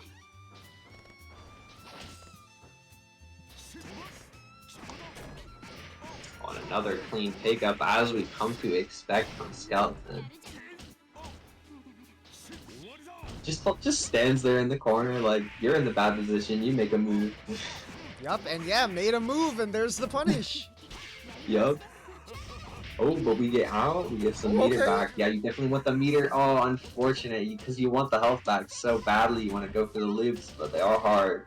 They really are.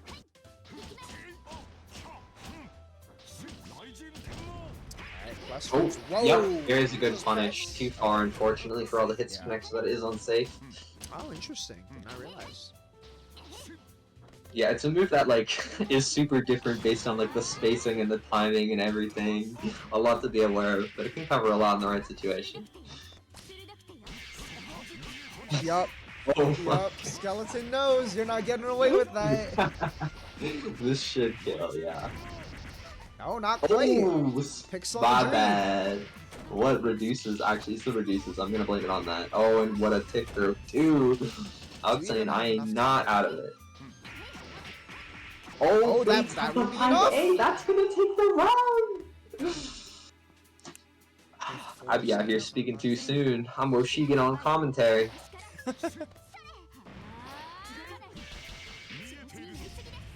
Oh, okay. I was so worried that the Koma throw was gonna come out there. I ain't even in the match, and I'm terrified. Clean EX guards. Oh, off that EX guard too. Looked like she wanted to try and spacing trap there. Mm-hmm.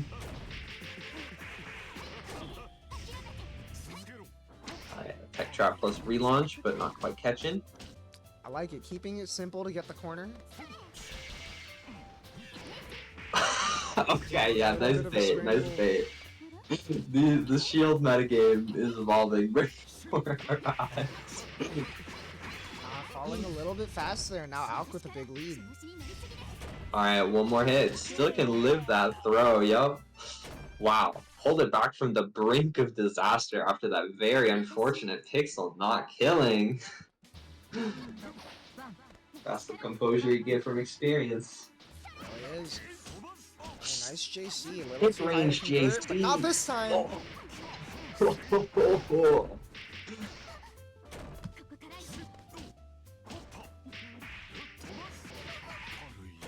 Yeah, that dive kick staple of Skeleton's pressure, like you were pointing out. Yep. Almost entering max here for the insurance as well. Yeah, he's got for that free meter and advantage. Ooh, tick throw, but that's fine. It's only a little bit of damage. Don't worry about it. See? Now you're back in it. True. Now we're playing grounded footsies. That's crazy. Oh, speaking of a low profile. Low anti-airs are definitely also such an important skill in this game. Knowing when you're going to go under someone's jump in and be able to poke them out. Absolutely. Really great awareness of the Koma angle, especially because Skeleton has really favored the JB there. Yeah, it's really important for Koma to go for, because even though it's like a pretty horizontal hitbox they might not want from an IAB, just because it's so much faster than JC, because that's going to come out slow enough that like they can reaction 5A on that IAB if they're looking out for it. So going for the JB is much better to stop them from doing that. Right. Yeah, Oh, that's there and oh, we blockable. got those. Shades of Wara. Oh, whiff punish on the dive kick. Great positioning. And yeah, Alk is just not afraid to challenge in these situations that are a little dicey. Be like, you better already be pressing your advantage, or I'm taking it. Oh, Yeah, but you're here's not getting the away with shield. this. We have Max. Yup, throw him across. Tech. Oh, not going for a heat. Okay. Funky trade. Still got the advantage. Oh, what a snipe. Oh yeah, and that puts Alk on set point here. Oh my goodness, you're right. They're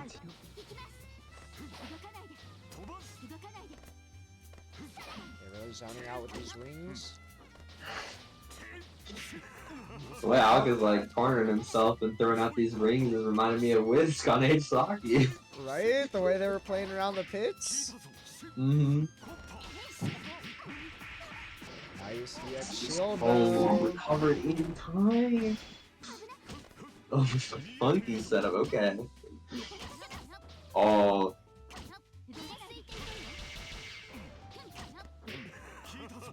So many shield throw attempts and they're just not working out at all.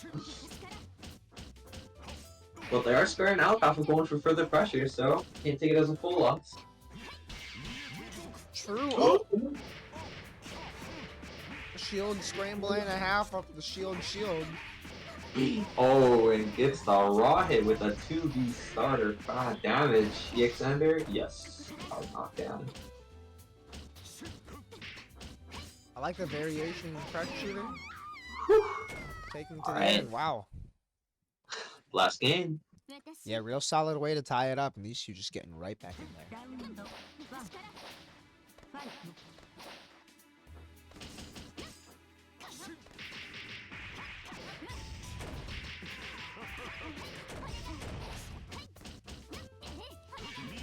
Nice shield.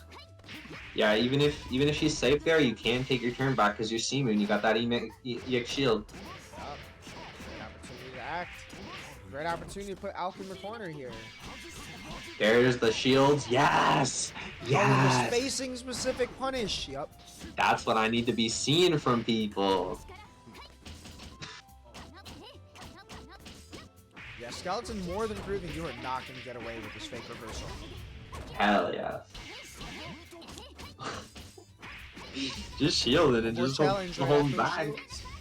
Yep. Oh, who gets caught by the cheeky low. Alk once again on set point. Right. Still no fear from Skeleton. Still pressing these shields even after being thrown a handful of times. Yep, believes in the option. I respect it. Oh, and there's another clean confirmed meter dump. Yes.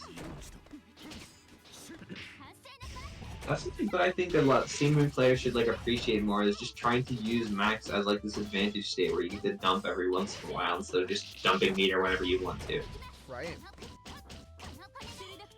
Because that's like one thing is like every point in the set, Skeleton's been in a good meter position.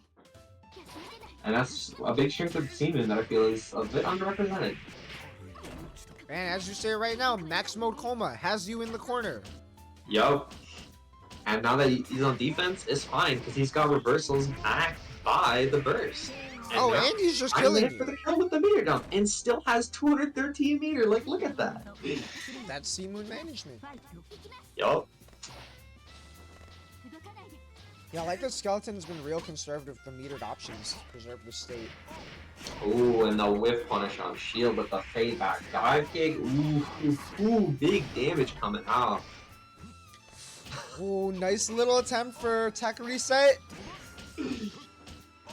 A little too high to convert, I think. These little air scrambles. Both of these players are so good at checking people with these preemptive air normals. Nice patience from Alk, though, waiting out the whole Rekka. That was a funky ring hit. Okay, yeah, can grab that? It's okay. It's only okay. Okay, little Oki setup. Oh, and the burst! Oh, yeah, a little too that's high up so to get punished. big for Alk now. This won't kill, but next Not touch fucking can. solid. Dashing up. Hey, The yo! Vipers comes popping into here. That's going to secure Alex winner's side of Grand Final, sending Skeleton down to losers finals. Crazy. I saw that jump back and I was like, dang, she's so nice with it. And then the Right? 5A hit from the other side anyways. Classic moment. I mean, Skeleton has been the person to call this out on Twitter a handful of times. Whenever someone gets hit in that awkward angle, just means you pushed out green into their red. That Yep. 5A was a little It's too true. preemptive, and the little bit of green from C Coma, you know, he does put his whole hand out there. Absolutely, absolutely.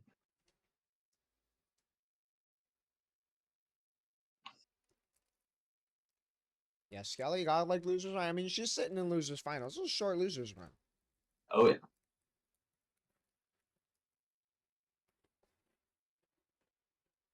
So now we're moving into losers semis, I believe, with Whisk and Hardbread. Yeah, Whisk Hardbread is definitely one I'm excited for. Oh, absolutely. Whisk has been on fire the last few midweeks, taking second place in each of the last few. Mm-hmm. Hardbread has already been playing mad nice for this bracket, and this is going to be the last first to two of the bracket. Mm-hmm.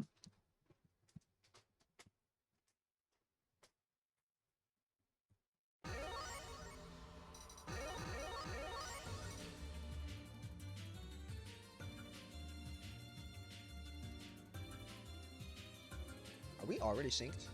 Oh my god. We are already Actual synced. Frame one sync. sync. That's Let's go. insane.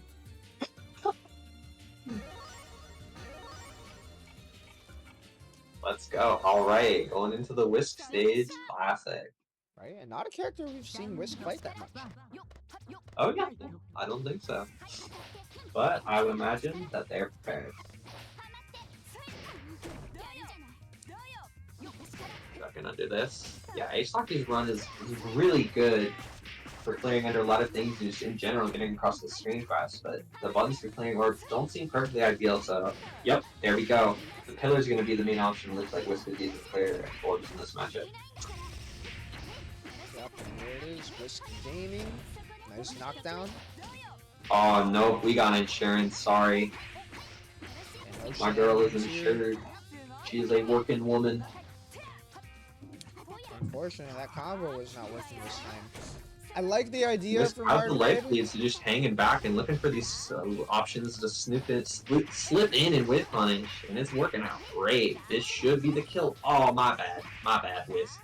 A little bit of an unfortunate combo drop there. Nice bunker. Oh, but we get to manage our meter on our own defense. True. You get to spend meter for bunker. You don't have to. Yeah, that's going to be a lot of healing for Hardbread and basically life lead now. Yeah, that's really big for Hardbread. But although I think it's looking pretty close, honestly. Okay, well, now that that's happened, Whisk is fighting for their life here back for the last 10 seconds. Nice win Oh, but run there's all the the way boost in. right in, like I said. And Hardbread has no meter to defend with. Oh, but just blocks it out. Yeah, Whisk had to commit pretty hard there on a redash because Hardbread's EX cards were so good. Right. Oh, but was definitely nice. looking for the command grab, but just didn't have the chance. Nice way to go over the orb. Oh, EX jump. EX shield jump is a really great option that not a lot of people use. Alright, EX setup. We block these? Yes, we do. We block those? No, we don't. Even if he doesn't get the orb setup, that's still 3k into a knockdown. We take whatever we can get. That's 2 mix-ups from one orb, and one of them would have killed you in real life. Oh, watch out. Speaking of, you're eating it today. Right, just tries to poke under the orb. Not quite the right time or space. Yeah, Whisk got that draw. Whisk got a lot of work with here. No more orbs. But Duke finds the way in. Bunker out. Gets caught. That's big. That's big. One mix.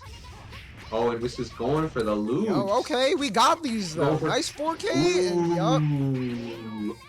Just a charge JC float with the double overhead. The hardware was not ready for the new and improved Whisk with that mix-up. Whisk Yup. is whisking.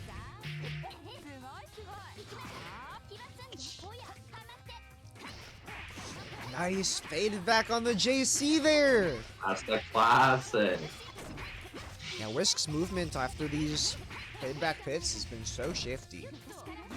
Yeah, dumps the meter to get damage, but unfortunately then the hit count is going to be too high to go for the ender with the pit, but still maintaining the corner presence there and snipes with the JA.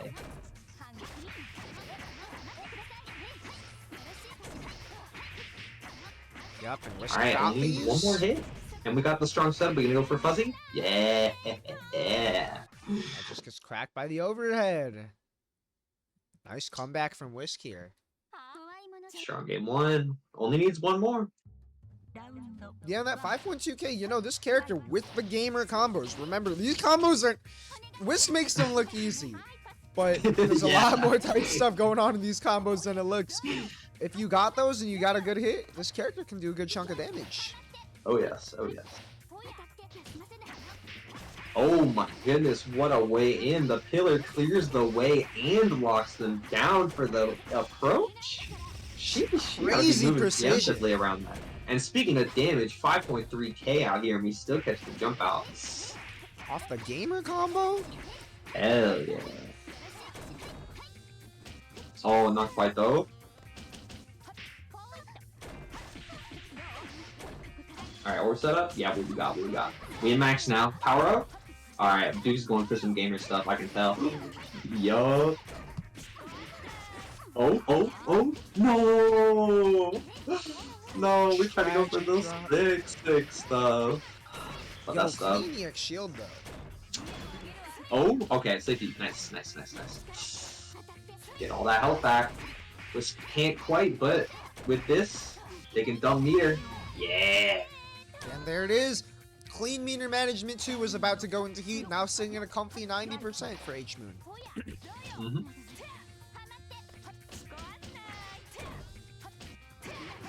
Ooh, and there's another sneaky overhead. Whisk's gotta watch their dome a little more. This is the tech trap though, the timing is very weird. True, and speaking of watching out, that bunker just barely with it. Could get punished next time. And now we're getting another clean confirmed from Whisk. Head into some more Oki, it looks like. Fuzzy? Yeah, not spending the meter for the expansion. Ooh, we pull up. I like the patience though. Recognize you didn't get the hit on that dash and just stayed solid. Nice chase down after dropping the pit. You are a left deficit here, Whisk. Gotta make something happen. 40 seconds. Oh, almost had the chance, but played a little too safe around the orb, and now you're getting hit for that. Yup, it's looking rough. Oh, but we shield out, and now we're back in it. Only one more hit that they need to get the meter for heat and turn everything around. Oh, but EX shield jump out, like Ivy said, such an effective option versus projectile Loki. Right, but it does still have to be a good hit, and that's a lot of damage to make up. You might not even have time to make this round back. Yeah, only a little bit on the clock. Yeah, you definitely don't have time to make the round back anymore. Yeah, dude, you just gonna block this out.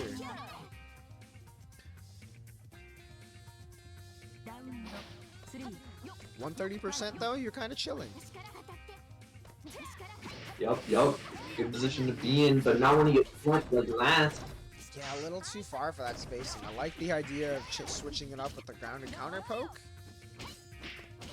Yeah, Big trying to be conscious of bunker here, but still getting sniped at the end after baiting it so many times. Now it's Whisk's turn. Yep, and there's Oki. Oh, tries to go for it, but that EX shield jump is challenging. Not a lot of people have done that to Whisk, I think. I feel like we've never seen that versus them. Right. Oh, nice. Oh, and using the multiple normals to go all the way under the orb? Yeah, carrying that dash momentum. Great awareness. Oh, you have to burst there. Oh, and forced to spend the meter, now you're at such a deficit, but can you clear the orb from behind? I like Whisk just playing right under the orb, being like, I don't care, I'm not afraid of you. I can hear Whisk in my head being like, I'm not afraid of you. Oh my goodness. Pulls up with the overhead, now we got the tech trap. Alright, what's the mix? Yeah, we got okay, nice block. We got Zoomer reactions. But we also got Zoomer ground tech. By the way, having the EX orb up there actually decreases the damage of the throw, fun fact. Does it actually? I had no idea. Yeah, because the scaling sucks. Unfortunate. Alright, one apiece. It's been tight though. Whisk was real close to closing that one out. Oh, there finds the opportunity. Moving right past the rain. Big damage. Oh, yes.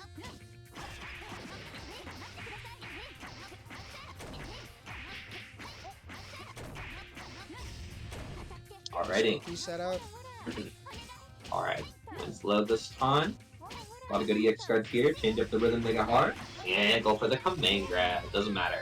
Yeah, and that's the first time we've even seen that represented in the set. Way to bring that out. Oh, yeah. It's a late set option. Whisk on set point. I like the idea of the backdash. We haven't seen a lot of that, but Harbor just one step ahead. Yeah, and now it's Siako and Max, and she's got you in the corner. Watch out. Not getting a chance to spend any meter though, but gets domed by the overhead. Now we're going in. This is going to be some nonsense, I tell you. Oh, you're just going for standard after under. Keep it tight. Keep it tight. Way to not fold to the orb reset. Whisk with the clean whiffs. Woo! Yo, the hard call out. Nah, they knew that was going to hit. Oh, yeah. Nice defense. Alright, heat out, but we pull all the way back in. And we make you respect us. Whisk is so good at timing these challenges after these orbs. Keep us guessing on this offense. And also keep us guessing on when the throw's coming. Yup. This is not going to be enough to close it out. And normals, then the barrage of specials, and then come in. Right. Yeah, nice reaction for your plus frames, just staying safe on the EX shield. Oh, couldn't quite hook under that one, unfortunately. That is a held orb. Very smart detonation there. Oh, not quite got the pickup. That would have been it, but the drip back falls all the way through, and Whisk is gonna take it. The little extra momentum carrying through for the charge. You see, Whisk is so masterful at placing that button. Yo. And now we got Skeleton Whisk Losers Finals. Oh my goodness. Whisk has been on fire, but it does not even need to be said that Whisk has their work cut out for them on this one.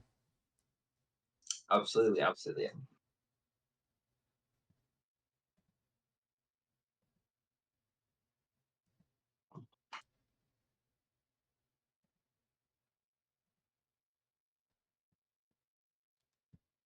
Skeleton may have dropped the set in winner's side, but still played pretty clean all the way up here.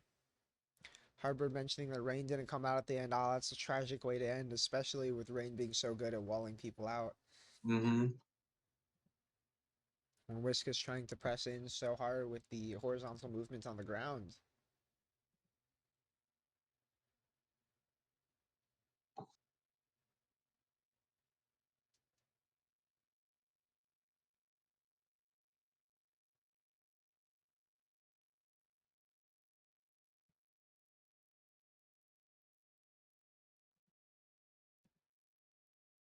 We are waiting. Yeah, we're waiting on the skeleton connect here. Oh, go. Ooh, are they in there? No. Oh, okay. I just saw your message come out. I was like, oh, surely. Surely. Nah, we're good. I just need to check because last time we were a little slow. Yeah.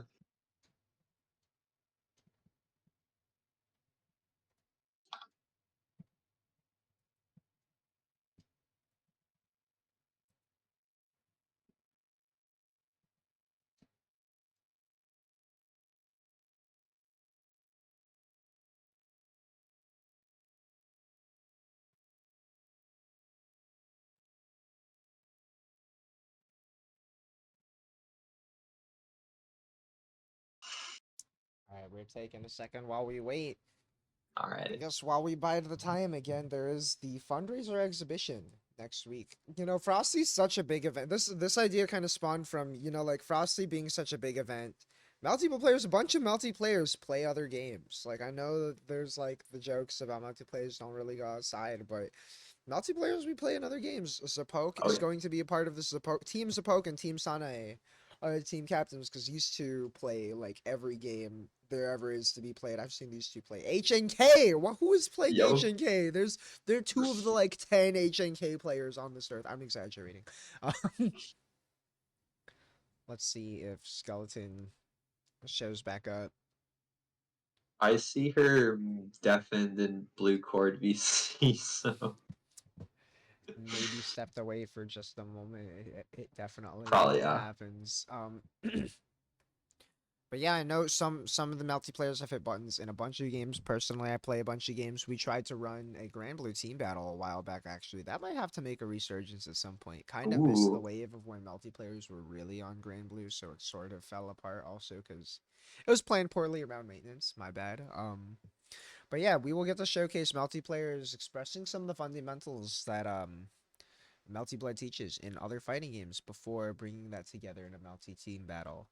Just like a way to connect our scene to the rest of the FGC a little bit.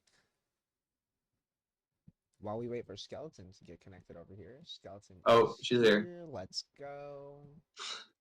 There. There's the CSS. There we go. There we go. Whisk versus Skeleton.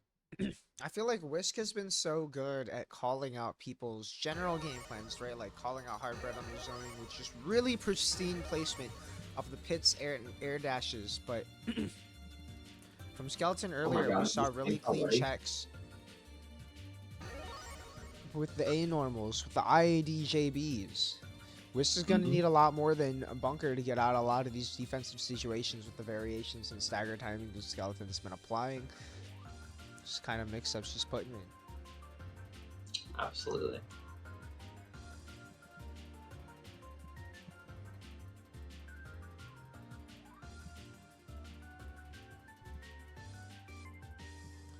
Frame 1 sync and the players might have to Frame 1 sync is crazy. Hey.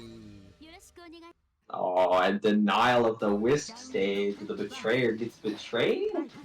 Nah, Skeleton was definitely locked in, trying to get that save select real fast.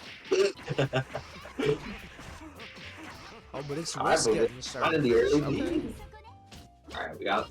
Alright, yeah, just staying safe versus reversals. Going into the tick throw. Dump the meter seconds before disaster. Yeah, being wary of that dive kick angle. Skeleton was out there for a second, just backing off. Oh, no! Barely got hit by that at the last second despite walking back that whole time. Unfortunate. This is going to be very rough for Whisk. Yeah, already taking the life lead again. Oh, but Whisk finding the way out. Nice chase on the back dash. No confirm though. Still has the meter to compete. Oh no. No, you gotta know better. And you know that wasn't even an accident because it was neutral tech. You gotta know better than to ground tech against Skeleton on these bursts. Yeah. Gotta know that a player like Skeleton's got it unlocked. Oh my goodness. Alright, we're ready for that fuzzy. Skeleton blocks those. Skeleton shields those. Cleany and yes. shield. Very true.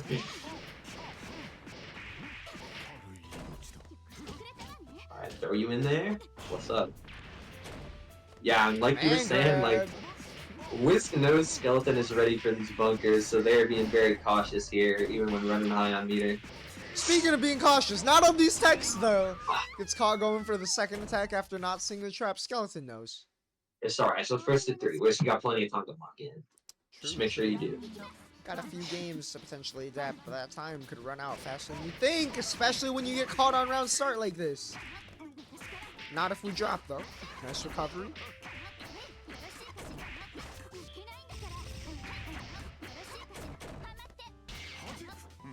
Alright, yup, oh, and Skeleton is getting on, oh, creating a scramble there with the air block that Whisk was not ready for. Nice pressure here. And that is a really fun OTG relaunch, love that one. So much damage too, oh my goodness. Right, like a 3k off an OTG? Great crap. Alright, but now, yeah. Like, every time Whisk is walking back, Skeleton just goes for IAD and it's hitting every single time. Whisk's gotta change it up a little bit, go for some different options. spend a little bit of meter there with that air dodge whiff. Let's go. Yeah, now it's Skeleton's turn to catch toes. And there's the relaunch again. Yes, Classic do so much. Yup, that's plus. Gotta watch out.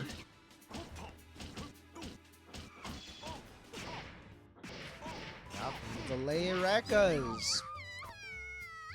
I'm going for the early ender. Oh my goodness. I can't believe Right, Whisk's normal staggered enders, or staggered defense is not really going to work out here.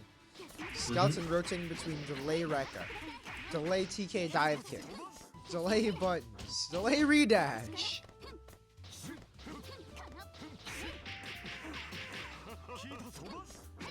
Whisk is finding a good amount of opportunities, but just not working out very well because Skeleton's defense is so good, and Skeleton is equally finding a good amount of opportunities herself.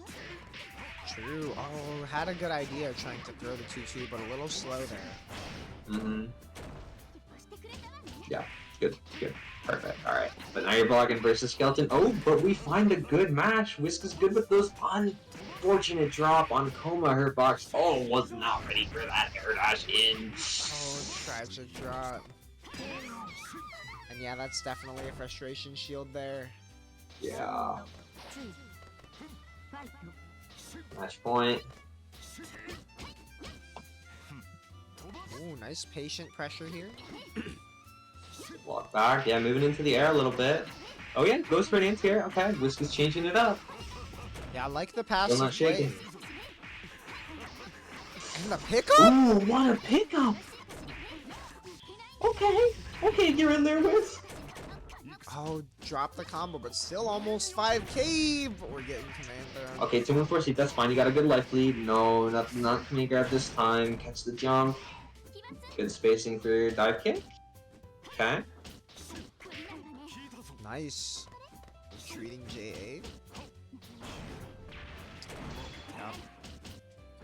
Just command grab, that's fine. It's just a little bit of damage. Oh, but the safe heat too is actually really strong. Tries to float over the JC, but can't quite make it out. You got 50 seconds. It's a lot of time. Well, maybe less time after taking command grab damage. But maybe a little more time than you thought with this hit coming in.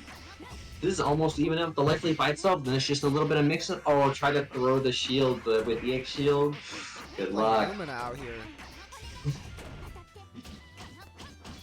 Alright, almost hitting heat too. That's going to be really excellent for Whisk here. Nicely done. Nice. Yeah, there is the round off the brain trap there. Although the meter deficit is going to be rough going into this third round. Okay, that's fine. Didn't get put in too bad of a situation. And Skeleton knows that she was too far, so didn't go to whiff Rekka and hopefully get punished. Just spacing Whisk out here. Oh my goodness. Skeleton is one of the players who is like most willing to just let someone just hang themselves on defense. And thankfully Whisk isn't biting. You got a couple games to give. You got a big life lead. Yep. Just take it easy. Yep. Sometimes you gotta analyze more than the round state. Alright, try to come in, grab a shield there. Unfortunate. Almost gonna be in heat here though, big for Whisk. Okay.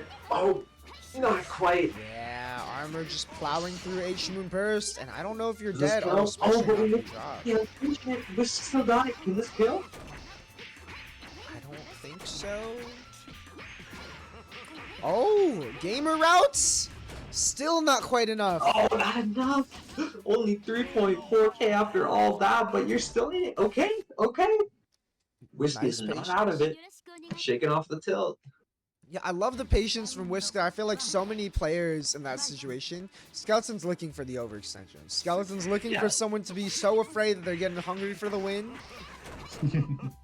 Scripted drop true.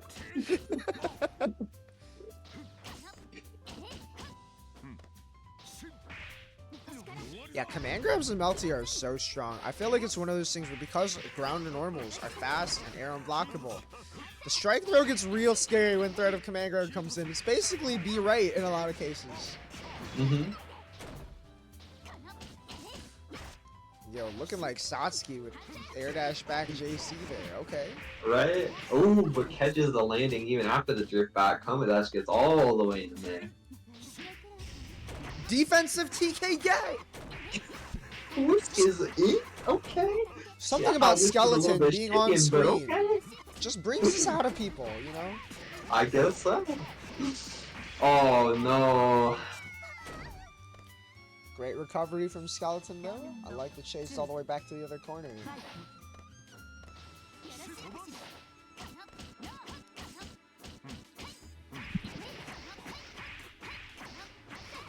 Really like how reserved Skeleton is, just avoiding a lot of these pokes, but now Whisk is in there. A lot of duration already though, barely 3k from this. Like home health putting in work, but there's the command grab going in. Those meters going pretty high right now. Oh! Sneaky over. Oh, avoids the burst! And now we're in heat, so it's going to be tough for Skeleton to escape this one.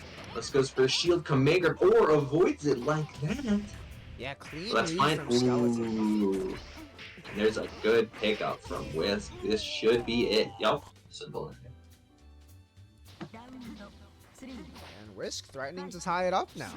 Yeah, Whisk is going in. Alright, I was about to say, not a lot of meter on the table for Skeleton, which see when we build that up real fast. Oh yeah. Oh no, the C coma Fugazi working out here.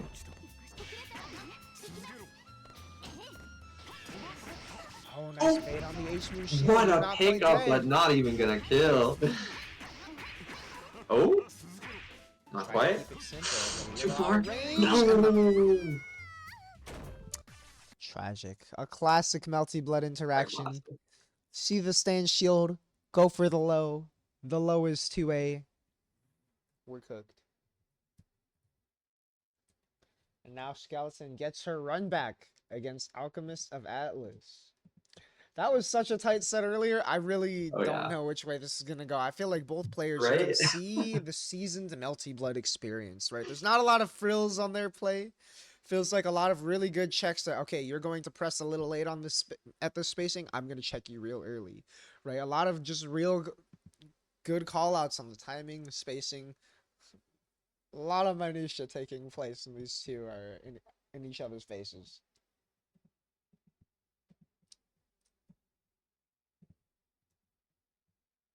Yeah, absolutely. Let's see when Alk gets back here. Hopefully they'll let me know this time. Hopefully. Okay, there we go. Alk is indeed back. Character select, let's go.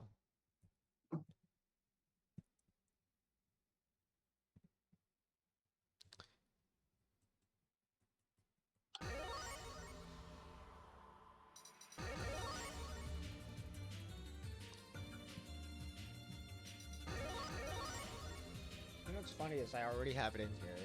Skeleton. Last time I think Skeleton was on loser's side in the grand finals. It was the FRO only bracket. Oh. She got shot down to losers. I can't remember if she was late or just got beat early. Ran it all the way back. We are synced up and ready to go. Both these players on their signature red colors. Hell yeah. Let's get right into it. I forgot to record people's colors again. Gotta. No. So I'm gonna take so long making these top 8 graphics. Alright, Alchemist just standing still for most of this round start, but moving into it. Getting that wheel set. Oh, the 623A anti-air. Skeleton is like the #1 user of niche anti-airs like Wara and Koma 623A. Right? Just Oh. understands the nuance of those moves. Mm-hmm. Oh. That was crazy. That looked like dash to bait the jump and then meeting in the air. All out and a half right there. And there's that OTG relaunch. Yep. And there it is. You know, I was seeing misinformation in the Tourney chat earlier. I have to say, you know, the people meme that she's done she does no damage, but it kind of is just a meme at this point. She's still getting, if you're watching the screen at all, you know, she does get close to 3k on a lot of these touches. Coma may be getting 4.2k like right there, but this character is definitely still playing the game. Yeah.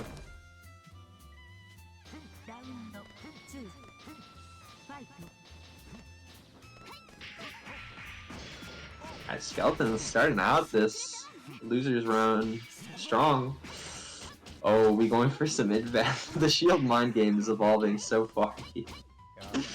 Oh, try to go for the Skelegat, but it whiffed. Get some EX guards in there. Yup, there we go. Pushes them out far enough on the 214C they can't continue the pressure anymore.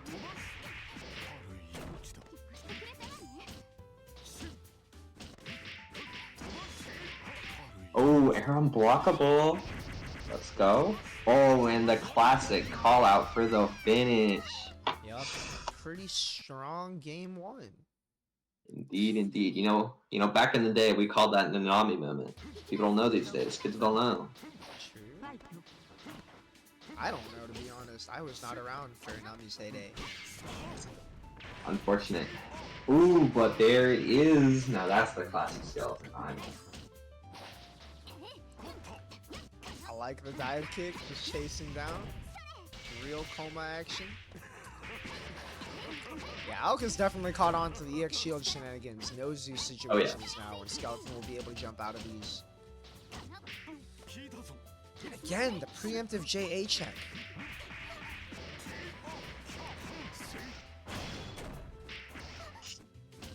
There's that funky setup. Yep, bunker. Good timing too. Can't do it on the first hit. Dash behind on the shield opener.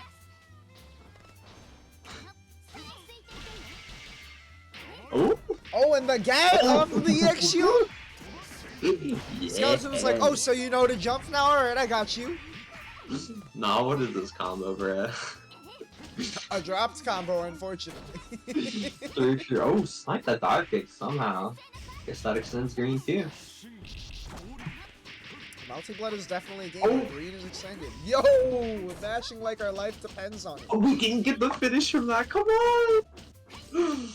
You got 4 seconds left just to live. But the hero burst, we're going for it. Okay. You just got to jail for 1 more second. Nice. And that's... Wow. Okay. Skeleton is really wanting to make this run back happen. Okay. The Skeleton just had to believe that the Heat would not get punished. That was it. That was right.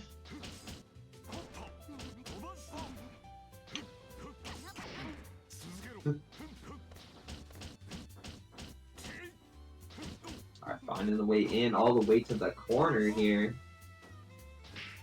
Yep, and again, here's some of that experience, right? Just recognizing you don't need to overextend. You got a more than a comfortable lead. There she is, just playing solid. And there's the good opening. Unfortunate no conversion, but that's fine because you're still in an excellent position. Just scoop them right up and take your second game. 1 more for the reset.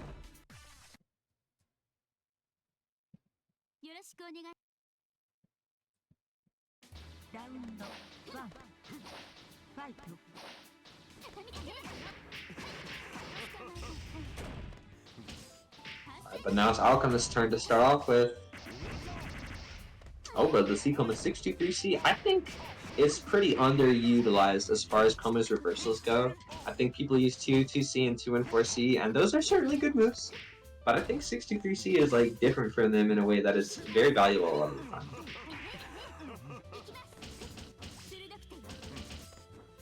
And like you said earlier, get all the way out there. Skeleton is so good at using movement so meaningfully with the threat of these dashes. That was so close to being a punish. Just a little too out of the corner. And there's another classic gap. Skeleton on reset point already. Oh my god, how fast has this been?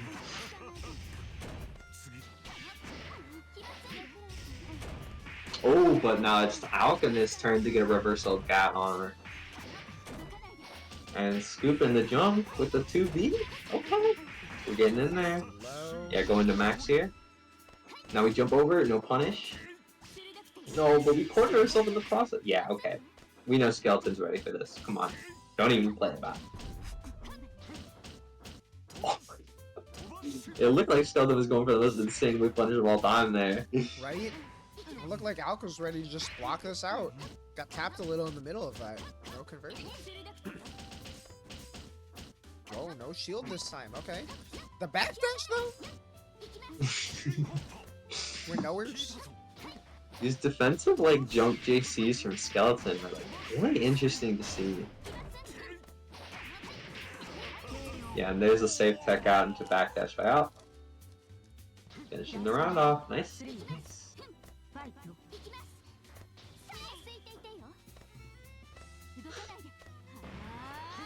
Alright, Morse chilling in the corner, getting the meter up a little bit. Oh, Skeleton mistiming buffer on shield most likely. Oh, and there's a 2-2-A anti-air. Counter hit pickup. 4K, oh my goodness. Yep. And then they're just classic, like, delay into IAD.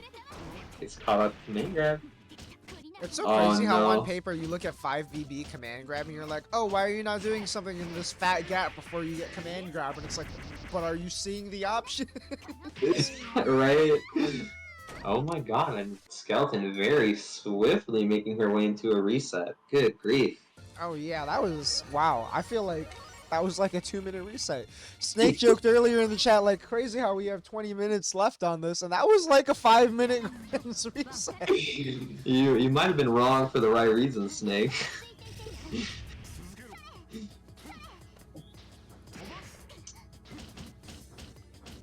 Skeleton is just not afraid of the wheels the slightest here. Just spacing Yo, around the them. empty. Oh I my love that god. variation. We went for the JC into JC empty land 2B. Oh yeah. Crazy. It looks like land we were space talking man. about where it's like, oh, why don't you just do this versus Coma? Because like when they're mind gaming you all the time, and when they get right and they're good at it, you die.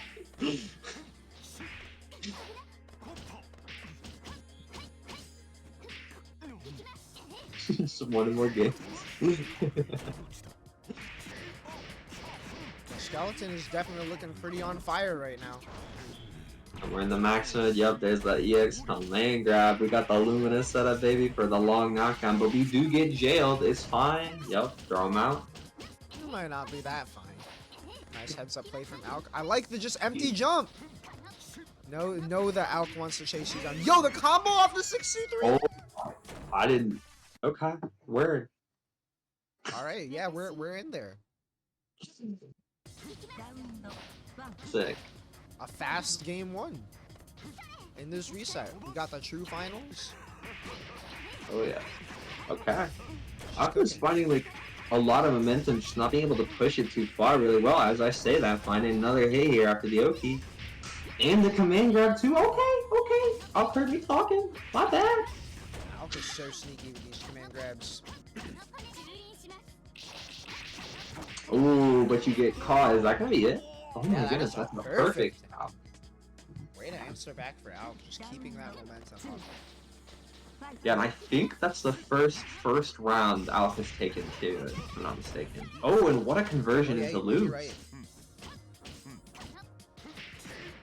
Clean EX guards from Skeleton. That is definitely one thing we know her for. Oh yeah. Careful. That is not careful. That is getting your ass beat. The layering of knowing you're at the spacing where tech out is bad, knowing the opponent wants to tech, and being ready to bait that reversal still into the win. Nah, she's in control right now.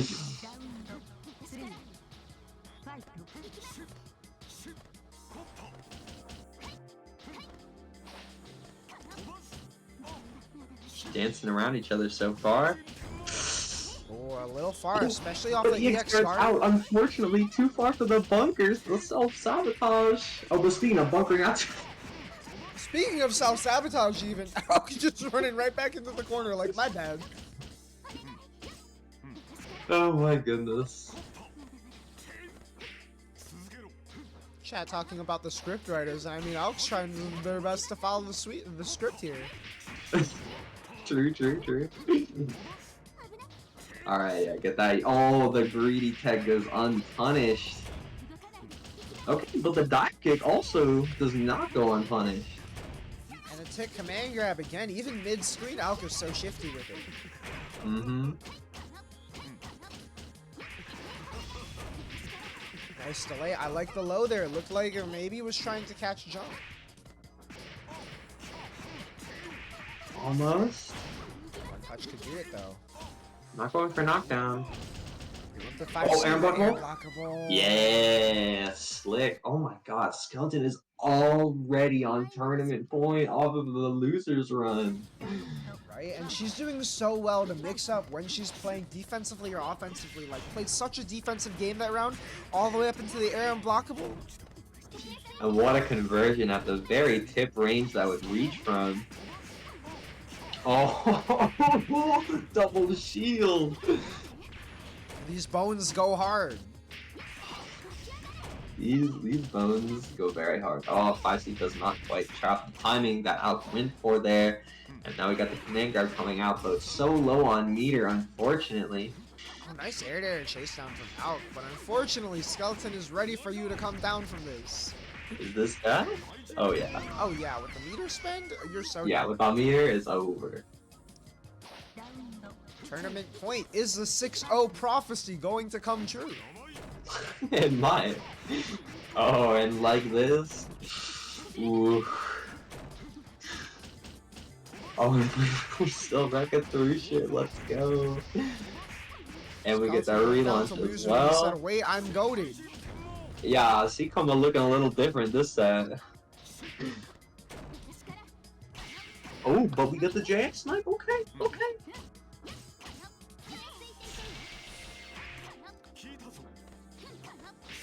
Okay, try to catch jump on the shield. Scriptwriter, true or snake.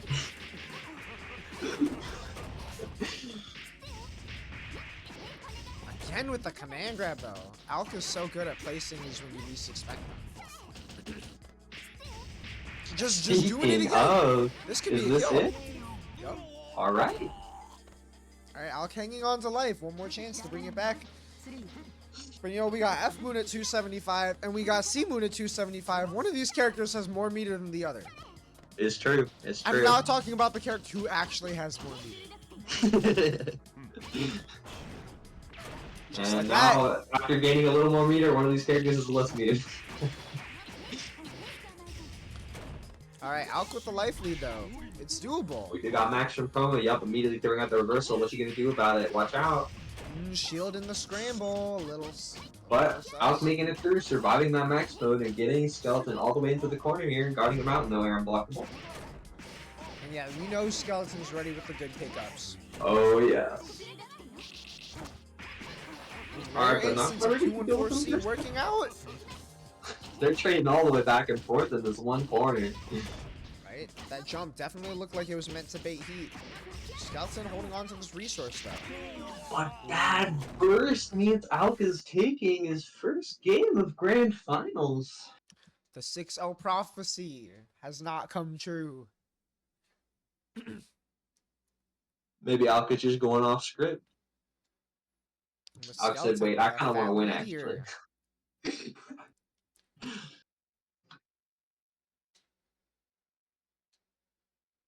Skeleton giving us the lore in the tournament chat. Oh no.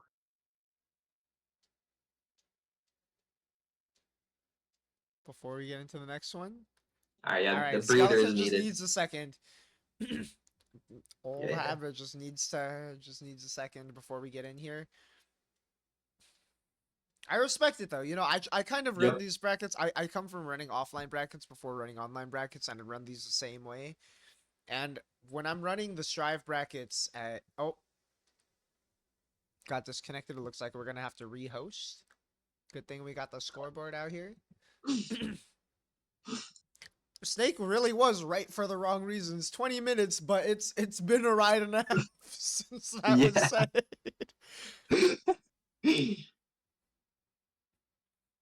When I run the strive brackets at Chicago Locals, sometimes a player will be like, I gotta run to the bathroom, I gotta get water. They'll sit there, they'll take a moment to do some deep breathing. Sometimes you just need a sec. Yep. And you know, coming up with this frosty main game that's coming up, anyone who's going to be there, one, please button check before every set. Tournament setups, a little suspicious sometimes. LP boxes sometimes got issues. Always make sure your buttons are good. Make sure you can hold shield, make sure you can move, all of that. But also, don't be afraid to take a moment if you have to, right? Don't let your opponent move the monitor. If you need to take a second to just chill, do that, you know? Don't have any regrets from your bracket run. Absolutely, absolutely.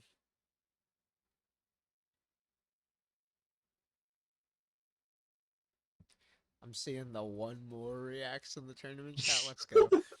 It's so fun reporting on the tournament chat to the stream chat only because, like, every time I look over here, the same people who are going hard in the stream chat are always ready to gas up the homies in the bracket channels. Love to see it.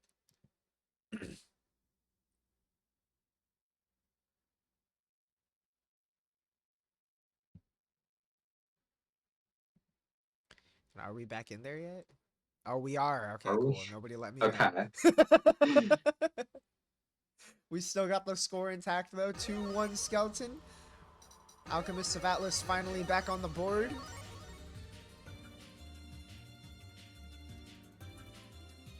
Oh, and we are already synced up. Okay, I guess we got there just in time. Even the game itself can't wait for this outcome. It's true.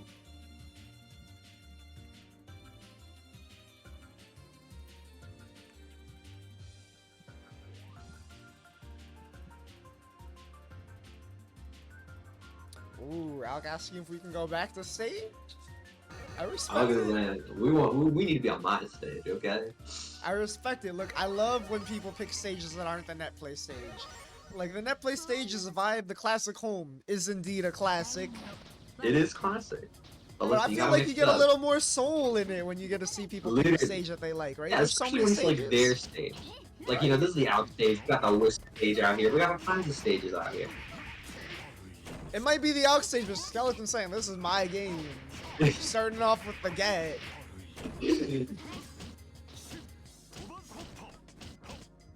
Explosive start. Yeah, command grab connecting.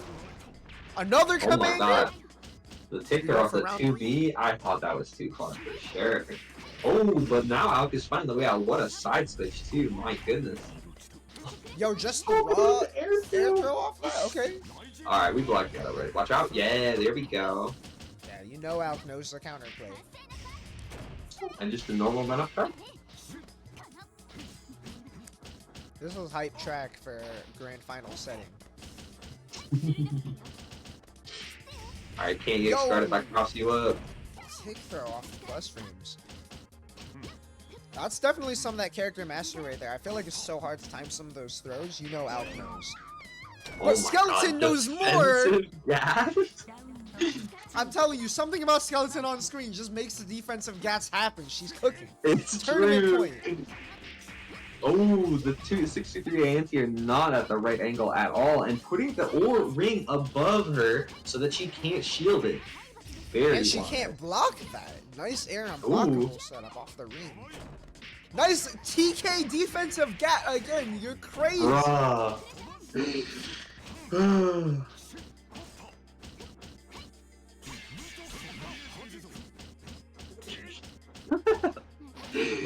Oh, these shields are going crazy. A bone special for real. For real, for real. And I mean, this is tournament point, and Skeleton's going all the way in. I'll use a little bit more. Yeah, command grab connecting. It could be one more touch. Oh, so close. Combo. Oh, this will do it though. There it is. 3-1 Skeleton favor. Taking midweek, melting 14, ending the council win streak. That council wasn't even here to continue. Nice work to Skeleton. Great job, Alchemists of Atlas. Thank you everyone for playing in this bracket. A little bit of a smaller midweek, but crazy sets nonetheless. What a tight top 8. And that is going to wrap it up for Midweek Meltings in 2024. That's crazy. We are already at the end of Yeah, 2024. How did that happen? great way We to don't end it even up have too. two That weeks was left in hype. the year. Dang. But no, thank you so much to everyone who played in this bracket, and since it's the last one of the year, thank you to everyone who's played in all of the midweek meltings. It blows my mind that we're at number 14. I was definitely expecting to only do one a month, but bringing it up to two and seeing these turnouts and hype games, really exciting. Thank you, Kai, for always hopping on the mic for commentary. Sure. Always a pleasure. Yeah, thank you again for everyone for playing. Oh, Donnie in the chat, let's go. Latin America had 3 reps in top 8 this time. We had Alchemist of Atlas, Mega, and Oso Ragnar today. Good showing all around. Whisk also making third after a 3-time second place streak in a row. Whisk, you will have your opportunity at some point. You have not gotten shut out yet in any of these sets. It can definitely happen. But that is going to be it for now. Fundraiser exhibition in a week and a half. December 29th. I gotta check the time again. I want to say 6 p.m. Central. It might be 6 p.m. Eastern. I gotta check again. My bad. But just know, evening of December 29th. I want to say 6 p.m. Eastern for now. It'll definitely be going on by 6 p.m. Central. But yeah, keep an eye out for it. I'll put an announcement in the tournament chat as well. There will be midweek meltings in January. If not on New Year's Day, honestly, I might just run one on New Year's Day and we'll see what happens. But there will be at least 3 brackets in January before Frosty Faustings. And if you are not able to make it to Frosty Faustings, be tuned into the stream. I'm sure me or other people will be putting the stream channels into LFGNA, into the tournaments channel whenever stuff is going on. We've already got triple digits number of players registered for that bracket. A lot of big names going out there. If you want to support Melty Blood, we don't have a prize pool for the midweek meltings, but if you would have considered throwing money into that, please consider instead donating to the fundraiser to get top North American players out to Frosty Faustings. With the tournament coming pretty close to climax of night, especially for the scene, we want to make sure that we can make our return to the main stage as exciting as possible. Last time that Melty Blood was on the main stage at an event outside of Climax Otaku, I was not yet playing fighting games. It was at it was at a Frosty Faustings before COVID happened. So I don't even know how many times an old game has returned to main stage in this capacity, but Melty Blood has shown up so big in the past year that we've made it back and cleared the numbers that we made for Frosty Faustings last year, trying to get Sanae, Chase, Nicole, Omla, and Ryder all out to that event. So if you're interested in supporting Melty Blood, if you want to see more tight sets like what we had in this top 8, support the fundraiser, help us get these players out to Frosty Faustings. It'll definitely be a tight bracket. Thank you to whoever was in the stream chat. The hype is always enjoyable for me as well. And that's really it before the next event. You got anything, Kai? No, you wrapped that up extremely well. I think always happy to be here. Always happy to see everyone play and be a part of it. Love seeing you play. Hope to see you again. Sick. Yeah, thank you for a good 2024 for Melty Blood Actress again, current code. It's been a crazy year for this game. But yeah, see you for next midweek melting, which I will announce sometime within the next week. That's it. Bye.